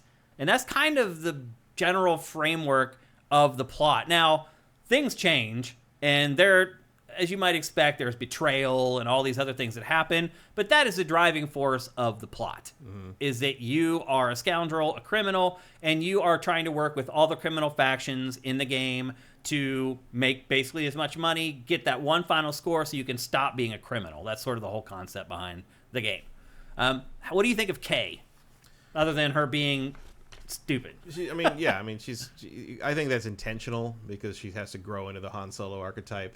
As you early on, she's making a lot of dumb mistakes, and she's sort of doing like this, like, oh yeah, I've totally done that before. And they're like, yeah, that's not a real thing. I just want to see if you were willing to own up to whether you know what you're doing or not, and you don't. So she falls into a lot of traps. So like there's points in this game where I'm like, I would navigate the Star Wars universe better than her, and he's lived in it her whole life. But like she's kind of earnest, and she's got a good relationship with her pet. Dog, lizard, whatever he is, axolotl, Nix. So there's got to be something good there. She's funny once in a while. Like every once in a while, she's got a good line. Writing in this isn't great though. It's not amazing. I mean, it's Assassin's Creed. It is level. Yeah, that's a good way to put it. Actually, yeah, I didn't laugh too much in this. No, it's better. I don't know. I was kind of comparing it to Avatar because Massive also did that. I think it's better than Avatar writing wise, but in terms of being interesting. But at the same time, I'm more interested in Star Wars stuff than I am in Avatar stuff. So that might just be me. Yeah. But I think the stuff they talk about in this is more interesting than like the weird Navi, like, backstory, sort of like we're doing American Indian stuff, but sort of not really sort of thing. And this is, I don't know. But, I mean, I don't have a real sense of sort of where all that's going so far. She's a little bit of a blank slate. The plot doesn't really pull me through the game. She certainly doesn't have, like, the sense of character that Cal Kestis does. Yeah. Like, who Cal Kestis is pretty early on in those games. Kay is sort of a blank. Kay is a bit more of a blank. If you want to think of her as being more of a sneaky Lando guy, you could. You want to think of her more as being a brash Han Solo. She does that sometimes. Like she didn't really pick a lane. Yeah. At least not early on, anyway.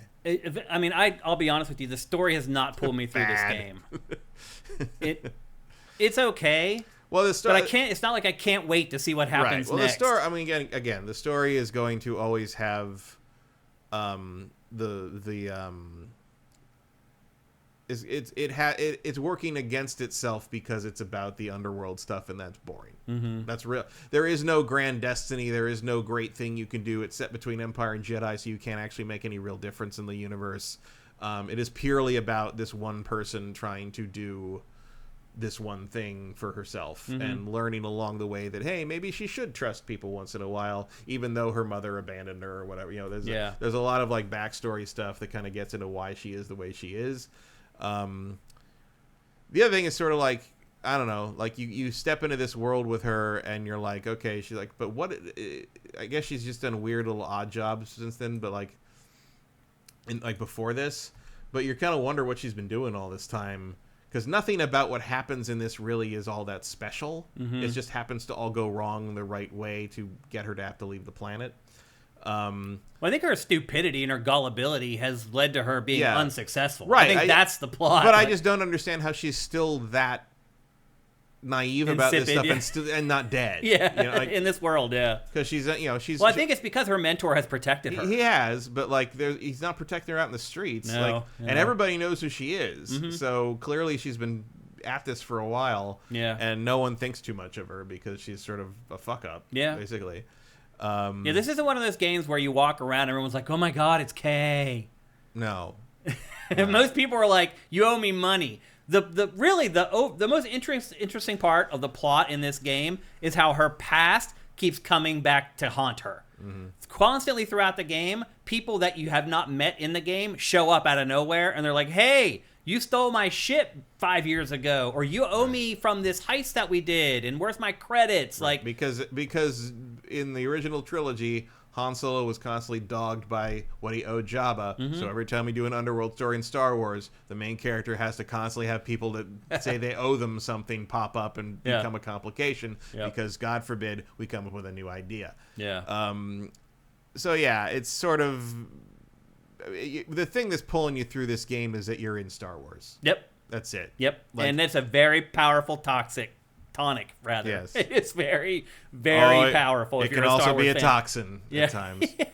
But like the you're not excited for what Kay is doing. You're excited that you're flying. What you're doing, flying a starship. Yeah, or just walking through these iconic locations and being absorbed into Star Warsville. That is the hook of this game. The setting more than actually what happens within the setting, and it's powerful. If you're a Star Wars fan, I cannot tell you how many times this game made me giddy. Just over and over again. Just these moments where you just hear someone talking or you're walking past. The quantity of the voice acting in this is insane. And one thing I will say is you're hearing people talking about things that like just happened in the game. So as far as like immersing you into this world and immersing you into Star Wars, it's like a 10 out of 10 for me. And I was impressed that like there's usually more than one way to do things when you're trying to get in somewhere or get somebody. Usually you can go in front door, you can climb in through vents. One time I heard two guys talking about like, well, I would do this thing. Well, I would, but I lost my card or whatever. And like I could go get the card and use that to get in through this locked door, or I could go talk to this other person and hear them say this thing about the guy who was blocking the other entrance, and I could use my fast talk thing because now that I knew something about what he cared about, I could use a fast talk thing to make up a lie that would make him move. So I have been mildly impressed by how many different ways there are to get into things, and like you're not getting out of them, not so much. Getting out of them, you are basically going through vents. Yeah. You are railroaded a little more on the exfiltration than in the infiltration, but the infiltration you do generally have a pretty wide variety of how you want to do it, which I was a little surprised by from a Ubisoft. Some of them aren't feasible. Like you try to do them a few times, you're like, oh, no, that's not gonna happen. Or you'd have to play perfectly to like do it. There's definitely a way the game wants you to do pretty much everything, and when you stumble across it, you're like, oh my god, it's so easy now. But there's a lot of trial and error that can go into like figuring out like whether you can actually do it some other way or not. I've found like if you fail like in the first like 10 or 20 seconds of a mission, you're doing exactly the wrong thing. Like it's like a stepping stone. Find something that's easy to do, and then find something else that's easy to do. And if you keep doing that, you'll find your way through the way the game wants you to do things versus like experimenting and trying to figure it out on your own. Because it's interesting that like normally in a stealth, because I've actually been playing Assassin's Creed Odyssey a bit this week before this, and like one of the things I like about that game is you can sneak around and try to be sneaky and clever, but if it all goes wrong, if I can just murder the whole fortress, I can just murder all 40 dudes in that fort, and it's fine. I still get the stuff I needed. I need to kill the captain anyway. Might as well kill the guy. Yeah. But in this one, like and the limitation on that is like, are they going to kill me or not? And generally the answer is no. In this, the limitation isn't will they kill Kay, although she doesn't have a lot of health. But like you can usually survive if you're not playing a forced stealth section that resets you if you get spotted. As soon as you fail, yeah. The difference is that you have reputation with all the different factions, and so like the reason I didn't want to get caught in Pike territory wasn't that I was afraid I was going to fail the mission. I just didn't want to damage my reputation with the Pikes any more than it already was. Yeah. So at this point, it's already starting to seem like, okay, I got to pick one of these factions, and where I'm going to designate one of these factions where I don't give a shit what you think about me. Yeah. Like you are going to be the ones I screw over whenever I'm offered. I'm going Pikes because the Pikes are worse than the Huts. They're both terrible. The both Pikes, are a good choice. The Pikes are far worse than the Huts. If you watch the like Clone Wars and Rebels, the Pikes are the I don't know what equivalent they'd be. They are the worst cartel by far. The Huts are not good, like certainly, but the Pikes are monsters. Yeah, like the Pikes are the human traffickers and stuff like that. Let's start talking about the RPG elements in this. Or the lack thereof. I know most people think this is an action RPG. Here we're seeing the map. The map's gigantic, and it's pretty crazy. You can like zoom all the way down to the ground. You can keep zooming back out, and eventually you go to like a planetary view, and then eventually you go to a galaxy view. And the cool thing, Matt, is that you can be out in space on your ship, and you can go to the map screen, and you can collect or select a fast travel point on the surface, and you will fast travel from your ship down to the surface. Like as far as like getting you around, I think the map screen and the fast travel system in this is pretty great. Now let's talk about like the RPG stuff. Here's a ship map. Finally, you can paint your ship in this, and there's a bunch of stuff that like you can attach to your ship for cosmetics, but there's also like 6 different modules that you can use to like upgrade your ship. There's no skill tree in this game at all. Like, basically how the skills work, I'm trying to get around the B-roll here to kind of show you guys what we're talking about here. The way the skills work in this is as you accomplish, like, directives, like meeting a set number of merchants, you unlock new abilities and buffs. That's basically how it happens. Like, you don't get points that you then go to a skill tree and decide, I want this ability and this ability and this buff, and then use your skill points to select those. Like, things just pretty much unlock. You do have some latitude in that eventually you get to this screen, perfect timing. It jumped too fast. But if you get to this screen right here, you have experts. And each one of these experts has like a trail of mission objectives to complete, basically. And as you complete those, you get the abilities for completing them. So in this way, you can shape Kay a little bit by looking at each one of these experts and saying, I want to use that skill tree so I can get that ability. But it's not set up like most action RPGs are, where you level up. Now I'm level 15, and now I have 2 skill points. I'm going to spend those That's not how this game works at all. As far as gear is concerned, So here you can see, this is like some of the abilities that you'll get if you follow that expert. And you can set the path, and it will like lead you down the path. Here's her gear. She has 3 pieces of gear.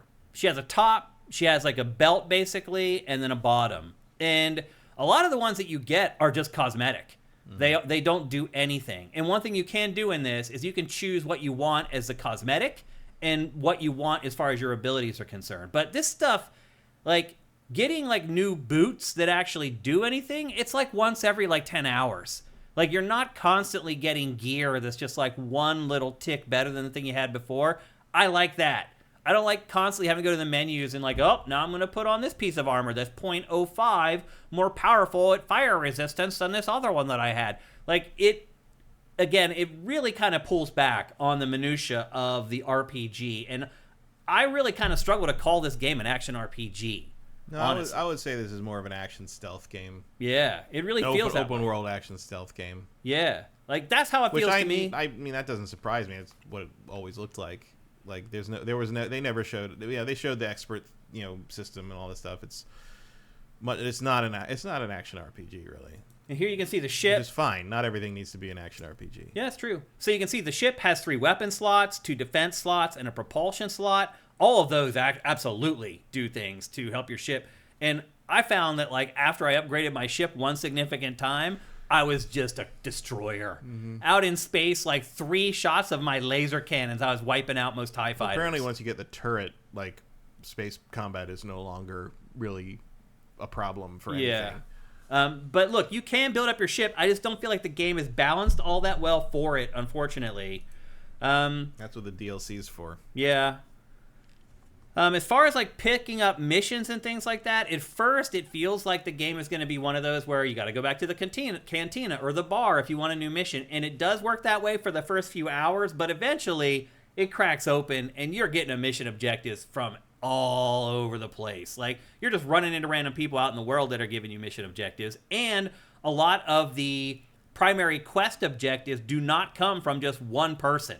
You'll meet a bunch of other people who are giving you quests, and they're not the same person. And it's like, sometimes you'll meet someone who gives you quests at a cantina or a bar, and then you just randomly run into them out in the open world later, but they're still giving you quests. The quest system in this is pretty insane. In fact, perfect timing. Right there it is. There are so many quests that are open at one given time. So you can see on the far left there, those are the quest types. And under each one of those, there's quests.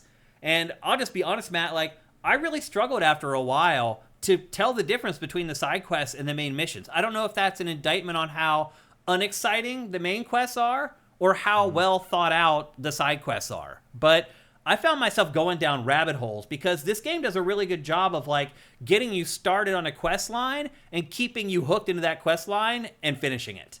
And again, I hardly ever do that in games like this. I almost always stick to the quest line, particularly when I'm on a deadline and I'm like, I got 3 days to play this before I need to talk about it. Like, I rarely stray off into the side missions. In this, it just happened, like, organically. And honestly, I think I completed far more side missions in the time I've played this than I did main quests. So, again, something that I don't do hardly ever when I play games. And I don't know if it's intentional. I feel like most of this game was designed, Matt, for more casual players. They've pulled back a lot of the detail and the minutia from Ubisoft's other games like Assassin's Creed and kind of called them down to make them more palatable to people who maybe don't play games as often as we do. But I think that that's a mistake. I think trying to like dumb down a game for a more casual audience, I think you're selling the casual player short. I don't think this is dumbing anything down. Really? No. In fact, wait till you see what Shadows does. I bet this is going to basically be sort of how it's streamlined compared to, but I don't think a big intricate skill tree and all this, like, I don't think that would work in this game. They're not trying to give that experience. I don't know how successful they are at it. But like they're trying to make it feel more like like more of a kind of a journey of discovery of sort of like growing into your own in this world, and I think reducing that to too many numbers makes it feel less organic, and that's what they're after here. And maybe they get there. I don't know. I haven't played enough of it to know if they get there or not. But that's the impression I get from what they're doing so far. Like, it doesn't surprise me that there isn't like Assassin's Creed Odyssey style, like nitty gritty here. And for the most part, I think that's probably a better idea. The other thing is, I don't think they're dumbing it down here because the game's fucking hard. The game is hard. Like that first forced stealth mission in this game is going to stop casual gamers in their fucking tracks. Probably. Like, I don't know who they're aiming this game at. If you're right and they intentionally tried to dumb it down to be simpler for casual gamers, because the difficulty level on some of these stealth sequences is not casual gamer difficulty. But it's not like they can't, like the casual player wouldn't be able to figure out what they're asking you to do. It's just doing it. Sort of, but it's just, one of the things that the developers will tell you over and over again is like people just walk away. Mm-hmm. And the biggest problem, actually, I don't know what the refund policy is on some of the like Epic Games Store or whatever, but I will tell you that the first really frustrating stealth thing in this game is well within the 2-hour Steam refund limit. That's a big mistake. It's funny, they probably do design games that way too, to make sure that there's nothing polarizing in the first like 2 or 3 hours. I would. They should. Yeah. I mean, but the reason I included a lot of this footage here is so you guys could see how the open world works in this game. And it is an open world, but it's like there's an open world for each planet, basically. And each open world is not really the size of an open world that you would get in a typical Ubisoft game. I would say if you add them all up, add them all up, they're about Far Cry size. Yeah. Which is fine. But on their own, and there's different, like there's some planets like Cantonica is just the city. Mm-hmm. Like there's no wilderness section. Yeah, there's like no this. open world really at all. There's two planets that are basically like this, like big open like wilderness areas with cities and locations in them, and then the other ones are more like, they're not small, but they're small compared to this. They're like contained locations. Yeah, which is fine. Like the best parts of this game so far are walking around the populated areas and just seeing what you see and hearing what you hear and looking at what all these little living situations. Just the fact that you press a button in the ship and it opens up and there's a bathroom in there. I was like, oh wow, like you never see that in Star Wars. There's a fucking toilet. What are you doing? Yep. I never saw the toilet in Millennium Falcon. Yeah. I mean, you're probably getting a good idea of what the open world is like from this footage. There's not a lot going on. Can you shoot while you're on the bike? I have not figured out how to shoot while on the bike, but I can. I can do the. You can do like the special shot move, but if there's a way to pull the blaster and shoot while I haven't found it. I don't think there is. I think you can only do that special shot, like basically your ult, where you tag like 3 enemies and she does like her trick shot. Yeah, that's the only thing I've been able to figure out from the speeder. Yeah, I didn't see it in the controls section either. Yeah, maybe I'm wrong. It feels like I should be able to do that. Maybe you unlock that. A lot of the stuff, I'm just like, she moves too slow when she's crouching. I don't like this. I don't like that. Yeah. And I'm like, that could be an upgrade later, I guess. Like, I don't know. Like, I'm curious to see what she's like when she's fully powered up. Yeah. Well, I'll say this. Like, well, I don't want to skip ahead to gameplay. Let's talk about the faction stuff, because that's really the biggest part of the game. And you're a criminal, and you're working for these other criminals, doing jobs for them. And the idea is that you're supposed to juggle all these different factions. As you go to a new planet, you'll add new factions. You start with 3. I'm at like 5, I think, at this point.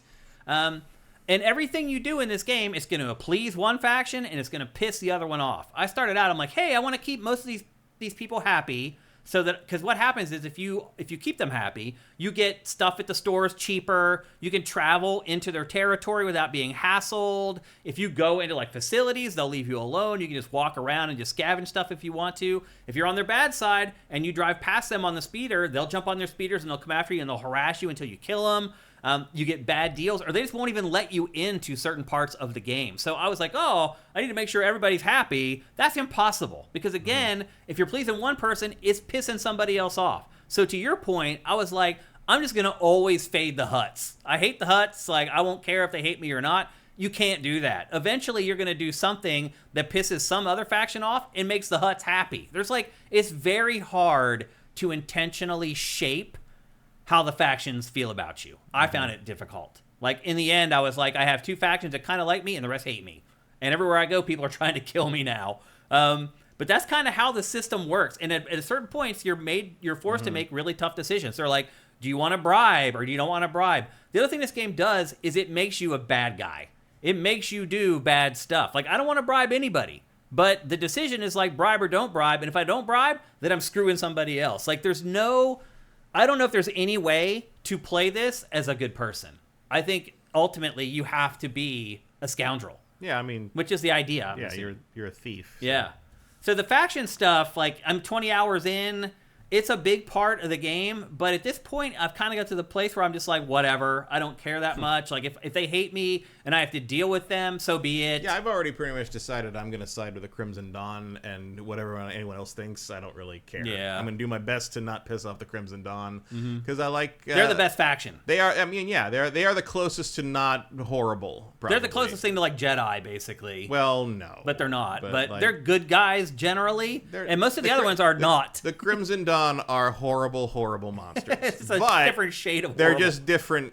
I mean, they're run by Kira from the Solo movie. Yeah. They are bad people, but they are they're kind of doing the Empire thing where they're like, we're gonna instill order. We're here for your own good kind of thing, which is not. It's bullshit. But like, yeah. Kira is probably the leader of the Crimson Dawn is probably the least likely to just randomly kill you. Right. Yeah, and they just try. And it just feels like good. Kay would side with them more because they are a little more moderate. They're a little more willing to talk. They're a little less like scorched earth. Yeah. You know. Yeah. Whereas and also they're not rude to her. Yeah. That was one of my main things. Was like, well, the Crimson Dawn are the only ones who approached her like a human being. Yeah. And like the others are just being the Crimson Dawn the Pikes are just horrible monsters, and then the Hutts are the Hutts. Yeah. So fuck them. Yeah. So the B-roll just showed you there the whole transition between being on a planet, going to space, fighting out in space, and then deciding, okay, I want to land on a planet again. And sure enough, it is basically just a loading screen. You fly through the clouds, it wipes out the space, and then loads in the planet that you're landing on. But it's seamless, which counts for something. It's not seamless in that sense, but like it's a transition you sit through, right? Which is there's something to be said for that. Starfield, yeah, for sure. I think it does handle space a little better. As far as the dogfighting in space, I mentioned earlier, it's pretty much a wash. It's way too easy even before you level up your ship. Then once you level up your ship, it's kind of a joke. One of the things I've learned is that about stuff like that, not necessarily this game, although I'm sure it applies, is like anytime you have some kind of like that sort of vehicle-based, especially flight-based stuff, you're going to end up with it dumbed way down because most people are really bad at that. Which is endlessly frustrating for me because I'm really good at it. So I would prefer it to be a little more involved, and you're just not going to... I wasn't expecting that from this. Yeah. In the first place, I was expecting to be fairly passable, which seems to be more... I haven't actually gotten to do it yet, but it seems to be more or less what it is. These moments you're seeing right here, these are the moments that really hit in this game. When you're just in one of the towns and you're just walking through, just absorbing the sound and the music and the architecture and all of it. If you're a Star Wars fan, man, this stuff will make you giddy. It made me giddy like over and over and over again. But let's talk a little bit more about the gameplay, the interaction. So we talked about ship combat. Matt, this is a stealth game with light shooting is the way I would describe it. And generally, you only go to shooting when everything else goes to hell. It's like shooting is not really a viable tactic in this. In fact, Matt was saying earlier about how when the stealth all goes to hell and everyone's like pulls the alarms and starts shooting, your chances of surviving that are pretty much zero. And then there's a lot of missions where it doesn't even let you try to survive it. As soon as you fail with stealth, it's like, that's it. Go right back to where you started and try again. And the stealth in this, we were talking earlier about how trying to like do things a different way, a unique way, you can try that and you may get away with it. And actually, I'm just telling you, after 20 hours of playing this game, what I've discovered is that there's a way the game wants you to do something. And if you don't do it that way, good luck. It's like I was saying earlier, like when you're starting a stealth mission, find something that's easy to do, not hard, and then find the next thing that's easy to do. And if you keep following that chain, you'll make it through the game that way. Now, I will say this. When you first start playing the game, it feels like they don't want you to shoot at all because the blaster is so inaccurate and unwieldy. However, much like the ship, as you start leveling up that blaster and installing new parts in it, and it doesn't happen fast. It takes time, and like you'll get a new part after like a huge mission objective you accomplish. But as you start to do that, the blaster starts to turn into a slayer. Like my blaster now, like I don't really have any new footage of it from like where I'm playing now. Like I don't hate my blaster now. It's like badass, and I'm actually attached to it because when I started, it was a piece of crap, and now it's awesome. And the other thing too is that like the blaster is your best friend. You have it the whole time. It has your best friend is Nyx. All right. You have infinite ammo, and there's an active reload in this, Matt, for your blaster. You use all your ammo, it comes up with a Gears of War meter, and if you reload it right in the middle of that spot, your next shot is like this crazy like burst fire or whatever. So I learned to like the blaster, and you'll pick up sniper rifles and assault weapons and SMGs, but again, you get one clip with those, and once it's done, you basically throw the weapon down and you're back to your blaster. So lots of incentive to increase the abilities of your blaster, and I'm just telling you, it is very rewarding to do it. It feels really good when you finally have a blaster that blasts and actually takes down enemies instead of having to shoot them in the head like 25 times or whatever, and then you'll miss 5 of them because your blaster is so inaccurate. So level up that blaster as fast as you can. I think it will help you a lot in playing the game. But again, Matt, like at the end of it, it feels like the game decides how it wants you to play it. It's like, nope, this mission is a stealth mission. This mission is a gun mission, and if you try to like go against the grain of what the game is trying to do, good luck.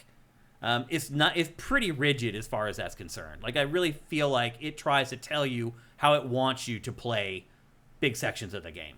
And the missions too some of them are so long. I played a mission earlier on in the game. It was like 30 or 40 minutes, and I put it in my notes. Missions are kind of long. And then, like 5 hours later, I played a mission that was like 90 minutes long. And then I added to the note, missions are really long. So, but here's the thing. Like, the checkpoints in this are great. The fast travel is great. So it does cut down on all kind of the pain in the ass parts of playing video games pretty well. But ultimately, there's no like fast tracking your way through the missions in this. You kind of need to play them the way that they want you to. So much of it is stealth that it's just like, this is not very interesting stealth to me. For the most part, it's mostly crouch walking and using Nyx to distract people. Yeah. And that's about it. Yeah. And it can go really wrong really fast. And there's forced stealth stuff. Even early on, there's a forced stealth sequence that I had to redo 7 times. And I was ready to kind of put the game down after that. Like, it's just... I hate, and by forced stealth, I mean, like, I don't mind if I blow the stealth thing and I can just have a shootout and it's fine. I mean, like, this is a section where you can't shoot anyone, you can't kill anyone, you can't knock anybody out. If anyone sees you, you go back to the beginning checkpoint and you just got to go crouch walk your way through all. But it's like, go play it again, asshole. It's like, it's just not interesting. And that happens way too often in this game, both in terms of the general missions and in a lot of the restricted areas. Where it's just like you can't shoot people because if you kill everyone in this area, you kind of break the game. Yeah. Because now you've accidentally brought down the pikes. Yeah. And so they just sort of kick you out and you got to start over and it's just annoying and you lose reputation and like every time you do anything, money, you lose reputation. I lost reputation with the pikes as I was just driving back to the city and I rode past a bunch of them and I lost a reputation for trespassing. I'm like, I was on the road, asshole. Like, what are you gonna do? Yeah. It's like there's no mini map. There's no like on-screen mini map or any way to like really know where you are. That is a little annoying. Yeah. So like it's like okay, like I'm just gonna decide the pikes hate me and that's the end of it. I mean, obviously it doesn't matter if you're in good standing with them because they won't mind if you ride through their territory. But I haven't had a chance to get the pikes on my side at all, and I don't really care about them being on my side because I'd rather side with the Crimson Dawn. So you got to deal with the repercussions. Yeah, I mean, I will drive my pike reputation down into the ground if I have to. That's fine. But like, it's just sort of that thing where stuff happens around you and you don't really know what you're doing, and it's fine. It's fine. The stealth is not interesting. That's my thing. It's like. It's way more interesting when I can shoot people. Yeah, and the game doesn't want you to do that. It really doesn't. It really doesn't. Let's talk about what we were just seeing, the traversal in this game. This game is not Assassin's Creed. It is Uncharted traversal. You saw it. Like, you have to wait for the icon to appear on the handhold, and like it's all pre-scripted, pre-done. You do jump on your own, but it is awkward AF. It's like there are points where they're like jump over 4 platforms in a row, and like you just cross your fingers. It doesn't feel very good to play. Like everything's a little off somehow. Yeah. The swing mechanic, so there's parts where you like attach your grapple hook and then you swing over. That feels awkward, but most of it's canned. So it's like you just latch on, it automatically takes you to the platform. If you try to get fancy with it, good luck. Nyx, he actually does a lot. Like, I was really surprised by how many different things he does. He can distract, as you said. He can attack. A lot of the puzzles are built around sending him through, like, barriers that you can't get through to flip a switch or get something and fetch it and bring it to you. But really, his big thing is distracting enemies. It's a stealth game. So you're constantly trying to manipulate the enemies, like their cone of vision, like in Metal Gear. So you send him, like, out in front of them so they walk away so you can come in behind them and stealth kill them, basically. And that's most of the game, Matt. Mm-hmm. Figuring out how to get Nix where you need him to go so that it draws them away so they walk away from you so you can come up behind them and stealth kill them. And like last night, it was at like 12:30 at night, and I was like, man, I need to play as much of this as I can before tomorrow. And I got to a new stealth mission, and I realized it was going to be one of those, and I just stopped. I was like, I'm good for the night. I'm tired. Like, I'm just going to stop there. And the game does do that. Like, the stealth in this there's a lot of trial and error involved for sure. And the regular traversal isn't great. The platforming is like Uncharted. Except if Uncharted was being played underwater. Yeah. Like, it doesn't feel good to play this game. Like, I agree. The things jump ahead too fast, or she moves too slow, or she moves too quick, or she's too jerky, or she's too unresponsive, or like it doesn't feel right. Weird. The camera's too close to her a lot of the time. It feels like it's always too close to her. Right. Like, yeah. I don't. It's just like a couple frames off on everything. Yeah. I was really disappointed in how the game felt to play. Yep. And it uses a health recovery system. So you have items that you have to collect, and that's one of the buffs that you get. You can add an extra vial or whatever. Yeah. But it actually uses Resistance's health system. Yeah. You lose chunks, and if you lose a full chunk, it won't regenerate until you're out of combat. But it also does have regenerating health, as Matt just said. But it regenerates so slow. Like, if you're in the middle of a conflict, it's not like Call of Duty. There's your insta-fail. Yeah. It's not like Call of Duty, where you can just, like, run and hide behind a box for a minute and your health completely regenerates. It takes a long time. Even when you use the health item, like, it is so slow to refill your health. And again, it ties into the whole stealth thing. Like, yeah, you get caught, you better be ready.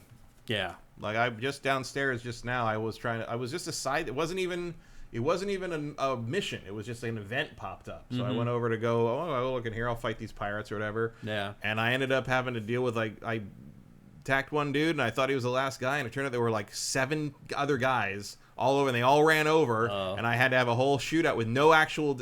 You ever have, like those... I just fight them. I fist fight them. The fisticuffs in this... Well, you know how in Uncharted games, you'll run into those things where it's like, I'm not near any designated cover objects. Right. That was it. Well, I'm like, I don't have anywhere to hide behind because there's nowhere I can hide behind this big rock, but you know how it's not really cover? Like, we're just sort of running around the rock at each other. Yeah. It was like that. I did kill them all, but, like... I run at them. If I get bombarded by like 10 dudes, I literally run straight at the pack, jump, and start punching. And like, they can't shoot you. If you're flailing around doing like your crazy combos and stuff, I've taken down groups of 6 enemies without getting shot with my fists, which is kind of cool. I mean, that's a little Star Wars-ish. It's Han Solo-ish. Yeah, exactly. Scoundrel-ish, I guess is a better way to put it. I don't know. I wish I had a lightsaber. Yeah. Oh, of course. Of course. And then as far as like extra gameplay stuff, like there's like you probably saw already in the B-roll, there's this lockpick system where you use like it's timing based, where like a light flashes in like rhythmic patterns. You have to match the patterns. And then there's this other puzzle that you saw, which is basically like a process of elimination puzzle. I think they just showed it right there actually while I was talking about. That was the rhythm one. Okay, that was a lockpick. You showed the hacking earlier. Yeah. But it's just like you use these symbols and you just basically try to figure out which one hasn't been shown yet. Just a process of elimination. I will say there's an accessibility menu that lets you like neuter basically all of these video games. Oh, really? Down to automatically completing themselves if you don't like them. Oh, wow. So you can tweak almost every aspect of the game accessibility wise if you have trouble with any of that stuff. And then there's a card game that's, if you've ever played the drinking game Screw Your Neighbor, where you're trying to pass your bad cards onto the person next to you. Mm-hmm. It's kind of like that. It's Tabak. But they take forever. Those matches take for frickin' ever. They're like a huge time suck. And then there is some elements of Assassin's Creed in this where you're like, you can hang out at the bar. They let you lean. So you like lean at the bar and you start eavesdropping on the people around you. Sometimes you just straight up sit on a bench like Assassin's Creed and like listen to conversations. And those conversations give you intel that you can then sell to all the bad brokers in the game for a reward. Figuring out like who to sell the intel to bumps the ratings big time. So if you really are trying to become friends with like a certain faction, you want to sell your intel to that faction. That's where you'll get the most rebound of it. So there's all these little kind of smaller-ish systems under the hood, but most of them are pretty rote. I mean, I struggle to see a lot in this game that I haven't seen in other games. Like, I mean, really, in general, what you see in the game you haven't seen in other games is Star Wars related. Yep. Talk about the presentation. Game's pretty, not crazy pretty, but it's pretty enough for me as a Star Wars fan, for it to suck me into Star Wars and feel like I'm in Star Wars. Like, the graphics are plenty good enough for that, I think, anyway. Yeah, I mean, it's not top of the line. It doesn't look as good as Avatar or a bunch of other but at the same time, games. it doesn't have the same thing to work with as Avatar does. Yeah, but it doesn't look as good as Shadows either. Assassin's Creed Shadows. Probably not. It's certainly not as much environmental interaction and things like that. There's just more happening in Shadows environmentally. I'll say this game makes my PS5 run hot. Like, I went to pick it up after I went and captured to take it back out into the living room to play it on the big TV, and I literally thought I almost burned my hand. That's how hot my PS5 was playing this game. I don't know why, but it is. Music, fantastic. Absolutely fantastic.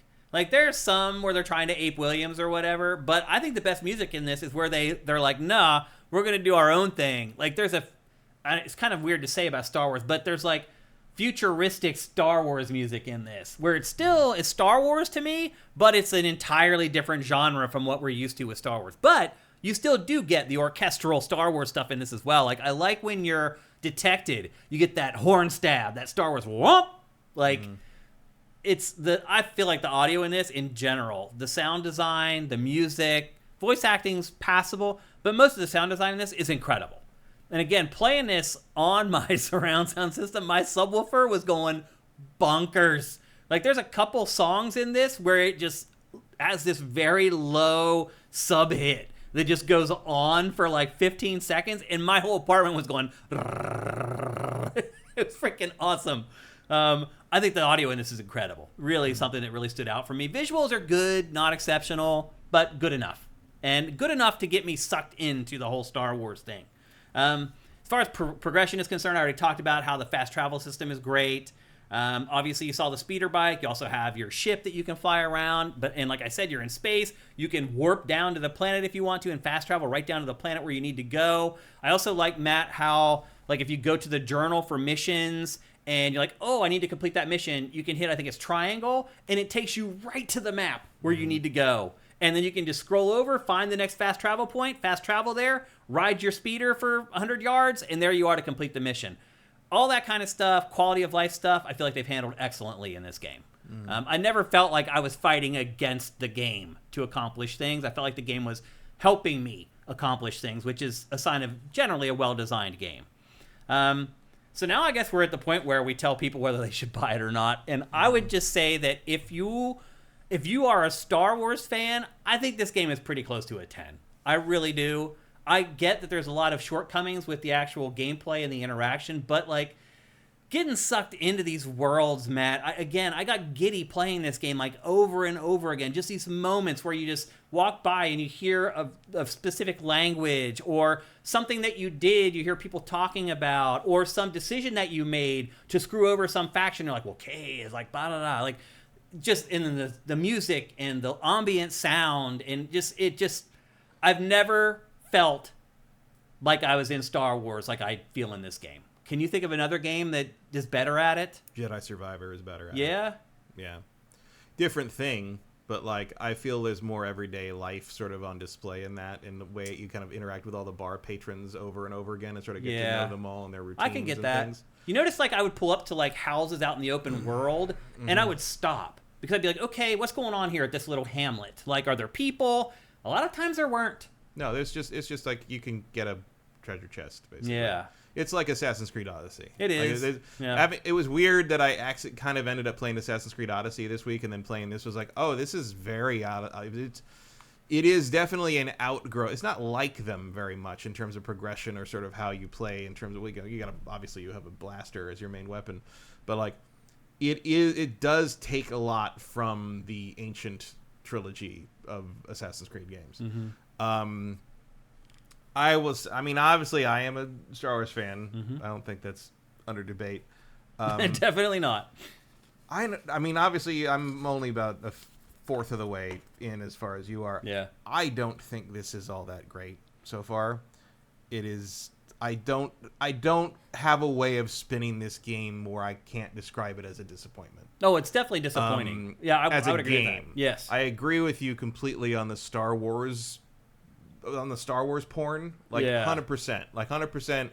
As good as being, in those... It's like an Assassin's Creed in that way. In Jedi Survivor. Like, yeah, it is sort of like digital tourism. It is sort of like going to like the way it felt to visit ancient Egypt or ancient Greece in those games. It's like visiting Star Wars in this. Yeah, that is a very good parallel. Every time I land on a new planet or go into a new city for the first time, it's like a big moment. Yeah. It's like, here we go. But I get excited. I guess charged up. But I guess my thing would be like, if you are a Star Wars fan who appreciates that aspect of Star Wars, if that's something that excites you, yes, this delivers that.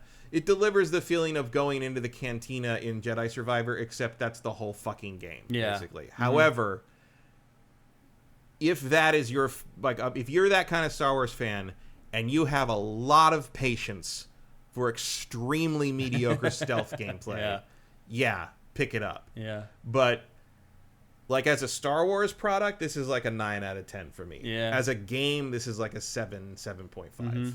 Yeah, I agree with that. Yep. So basically, you have to make your own decision. Yeah. You have to decide how important the Star Wars juice is in comparison to how mediocre. Because I think that Jedi Fallen Order and Jedi Survivor are much better Metroid hack and slash action RPG games than this is an open world stealth game. I'd agree with that. Yeah. That's the caveat. I don't disagree with any of the things you're praising. It's just how much is the stuff you're praising going to make up for the fact that the game is pretty okay? Yeah. I think if you're a Star Wars fan, you should buy this. I think you should buy it. I don't think there's any question about it. I don't think you'll regret spending $70 on this game. I think it'll be worth every freaking penny. Again, if you're a Star Wars fan. And I don't mean like, oh, I kind of like Star Wars. I mean, you're a fan. Like, you can name some of the ships, most of the characters' names. If you're that kind of a Star Wars fan, go buy it. You will not regret it. Just even the first time you walk into a city, it's almost worth the $70 to me. I kind of don't agree with that. No? I don't know. I don't think... I don't know. I guess it really comes down to more about how much of a game person you are, to the sense of like are you a gameplay over which I am person, usually, which you usually are. Star Wars is like my exception. I'll be honest, it shocks me that you're saying that. Yeah, because it's Star Wars. I don't think I can recommend this game. I can, absolutely. I would not. I think Star Wars friends would gobble this up. I think you have to be a very hardcore Star Wars fan to overlook the shortcomings of this as a game. Well, I think you'll still see the shortcomings of it as a game. I just think that the moments that you get from it are worth $70 many times over. I mean, they are to me. I'm not willing to say that about anyone else. I am. My hardcore Star Wars fans, I will tell them to buy this. In fact, I already have. I will tell them to buy this without question. And they will come back and they'll say, oh, the stealth in that was kind of crappy. But the first time I went to Tatooine, I lost my freaking mind. Well, I will say this 100%. Don't buy the Ultimate Edition. Yeah. Buy the $7 I would probably agree with that. Yeah. Wait for Friday. Yeah. Don't I think that's, don't I would pay agree with that. Yep. More than $70 for it. Yeah. I would even say that if someone's like, no, I'm going to wait until it's $40. I'm like, I'm not going to disagree with you on that. I mean, I paid obviously for the Ultimate Edition to play it early so we could, actually have a discussion about it today, which I felt like, that felt like you couldn't miss that. Yeah. Most games I would not do that. Forget that. Most games I wouldn't get up at 6 in the morning for it. Let's be honest. That's the fucking sacrifice. Yeah, seriously. Right? Yeah. But like, I'm not super happy I got up at 6 in the morning to play this game. Yeah. Yeah, I could see that for sure. Like, it's just not. and maybe I don't know where I'm coming. Maybe I was hoping that it was going to be as good as Jedi Survivor, and it just isn't. Yeah. And that's too bad because it could have been. Yeah. There's no reason it shouldn't be. Let's check in with you guys. Give us some questions. We'll answer any questions you have about this. Again, this doesn't come out for another 4 or 5 days, so we are here to be a resource for you guys. Commander Fett says, did you check performance and quality modes? I did. It defaults to performance when you first start playing it, and I played it for about first hour and a half or 2 hours on performance, and then I finally went and checked, and I put it on to quality, and I'll be honest, I couldn't see much of a difference in any way. Like it didn't run better or worse. It didn't really look better or worse. One thing I will say is like the reflections on the water. I think oddly enough, on quality, I thought that got muddier. Sometimes that happens with quality because they're kind of like half-assing the ray tracing to try to make it still run well on console. Possible. And sometimes that looks worse than Could just turn the it standard... on to like blurry mess on the water. Sometimes that looks worse than just not having it on. Yeah. But I definitely know I know what you're talking about when I've seen that before. It's in the B-roll too. I didn't turn it on to quality. I never whatever the default was. That's what I was playing on. It runs fine. Yeah. I have no issues with either one of the settings, honestly. Cinetai, does the story get more engaging as you go along, or is it just missions? Are there engaging characters? So in typical action game story form, like there's a lot of twists, like where people betray you, people you thought were your friends aren't your friends. And I will say this, like there was a couple that I did not see coming. Usually I see them coming a mile away in video games. There was a couple that I did not. Mostly because like there was no hint that they had an incentive to backstab me. Right. There's a lot of stuff happening that Kay doesn't know about in this game, which on one hand is like it fits the theme. On the other hand, it's really fucking annoying. Yeah. Like it's like, oh, I was actually doing this the whole time. And you're like, okay. But you have all this technology. Can we get through this cutscene so I can either shoot you or track you down and shoot you? Because that's clearly the outcome of this. Like, I don't... Minority Games asks, can you recruit people? Can you play as the droid? Can she speak Jawa? A big part of the game is recruiting people. So, but you play as her. You play as her. You can't play as the droid. No. But yeah, part of the game is recruiting people to your ship and your team. Not believe she speaks Jawa. No. She speaks Hadi. She doesn't speak any other language. She understands Hadese. She understands a lot of them. Yeah. And the way the game does it, if you just turn off subtitles, it will only subtitle the alien languages. Yeah, it's called. It's like a translation, translated only. I think. Yeah. Yep. How's the PC performance? I'm played on PS5. I'm on Xbox. PC hasn't gone live yet. Yeah. Unfortunately, we don't know. Yeah. I've heard it's good. I mean, I would imagine PC is going to be the platform of choice if you have the option. Probably, yeah. I'm going to get it on PC and play it later. Like that's going to be thank God for Ubisoft's crossplay, so I don't have to start a new save. Yeah, and I guess I should have said like who else should buy it besides Star Wars fans. And I'll just say it's hard to recommend to people who are just game players. Yeah. At full price, for sure. Certainly, if you don't have any love for Star Wars, you'll really get pissed off at some of the stuff. There's nothing here for you. It'll really piss you off. You guys have any other questions before we move on? Contano, thank you for Twitch Prime, man. Appreciate that. JBone29 says, I'll pay $20 for Ubisoft Plus for a month to try it out. I didn't even realize you could do that. Yeah. I didn't realize they put the games up day one on there like that. Yeah, I don't know. I haven't paid much attention to Ubisoft Plus, honestly. Al Cabone says he's on the East Coast, or she. I don't know which you are. I'm on the East Coast, and PC is live right now.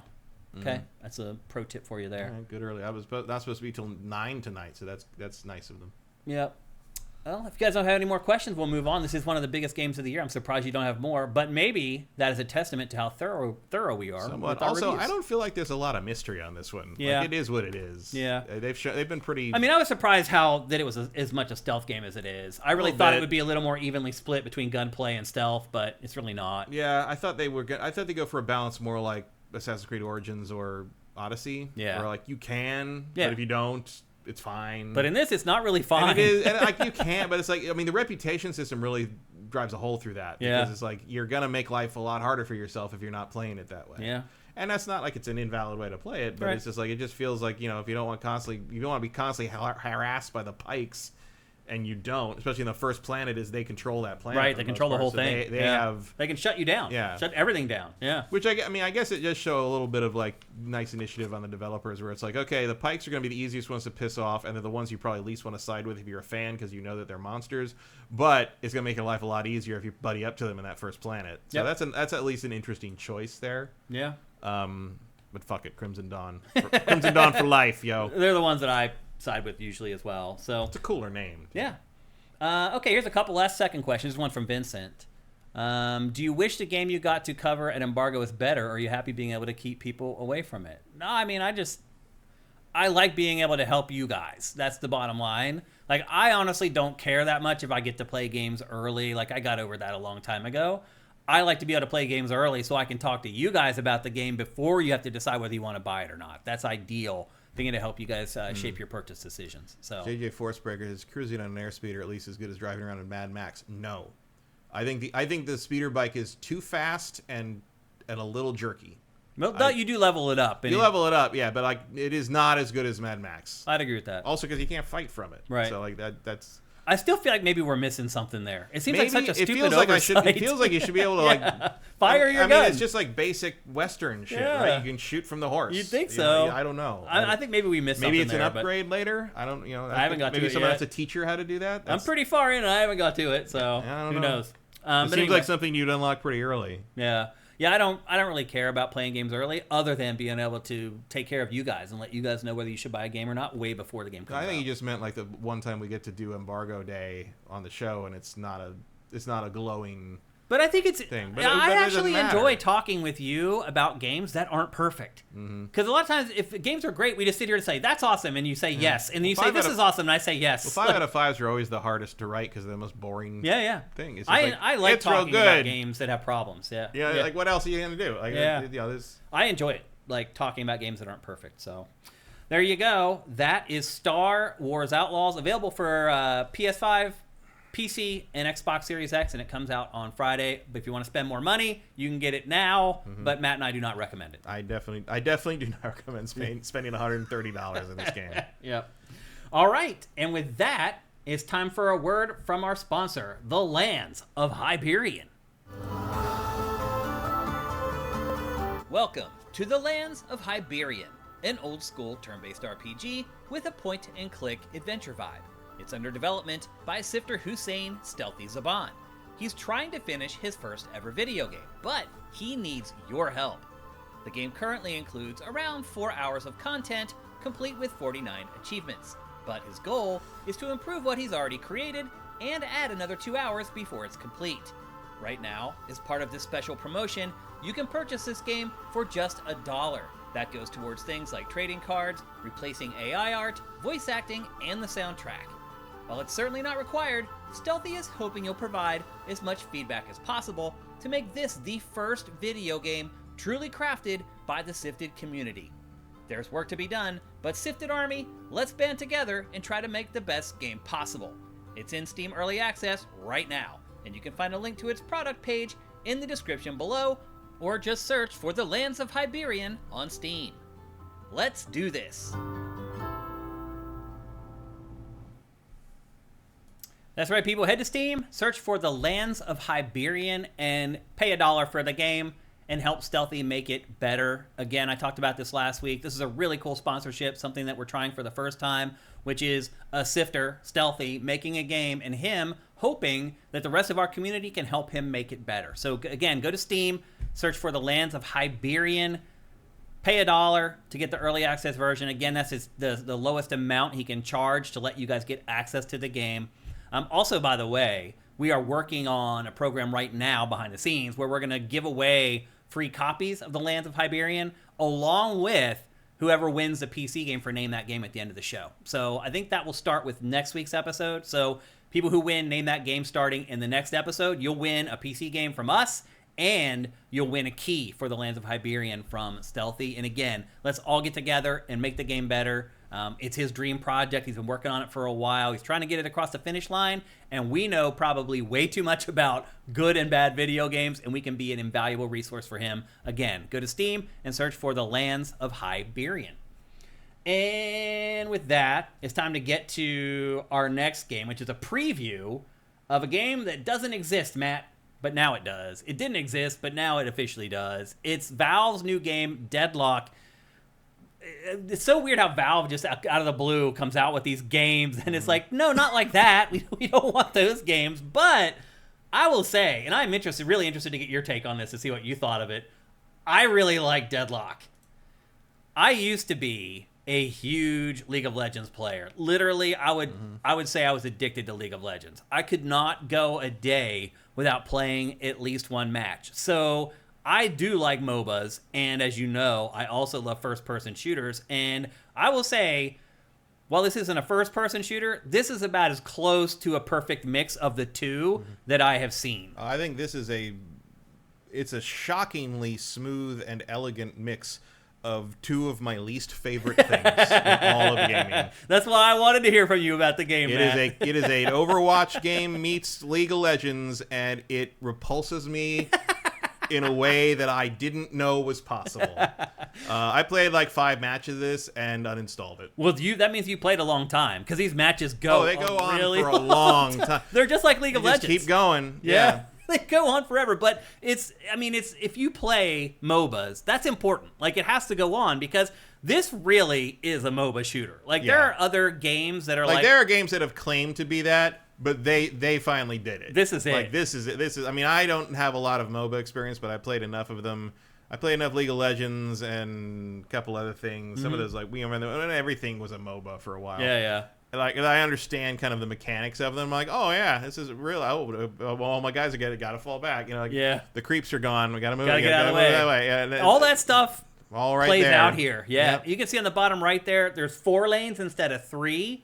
And when you start at the end of, just like any other MOBA, you start near your base, and then you choose which lane you want to play by choosing which one of those like networks of wire things you jump on. And once you jump on those, it's a quick way to get back into the fight. You also can turbo on those once every 2 minutes or whatever if your team really needs you and you need to get back there. And so what you do, every time you spawn, you look in the bottom right. You're like, hey, which of our lanes is having trouble? Which lanes can I push? Which lanes are they pushing? I can go and defend. And you jump on that lane. You ride the rail out to the lane. You jump off and you jump down and fight. And to Matt's point, it plays exactly like League of Legends. Your base is constantly spawning groups of minions, or creeps, some people like to call them. They slowly march down the lane, and then once you get to a certain point, you get to the turret, which in this game is like a mech. But it's the same concept. You have a turret or a mech there to keep your creeps from just going straight to the enemy team's base. You chip away at that mech until you destroy it. Keep going down the lane, destroy the next mech. After you destroy that one, you're at the base trying to destroy the base. And that's how the whole game works. It literally is a third-person shooter version of League of Legends, or Dota, probably is the better comparison since Valve makes Dota 2. I've played lots of games that were supposed to be MOBA shooters. None of them play like this. None of them have, like, the principles of, okay, like, for example, now here are my creeps and my minions, and one of your minions heals you. The guy with the flag can actually heal you as you go, which is a little bit of a twist on this that other games don't necessarily have. Even MOBAs don't necessarily have that.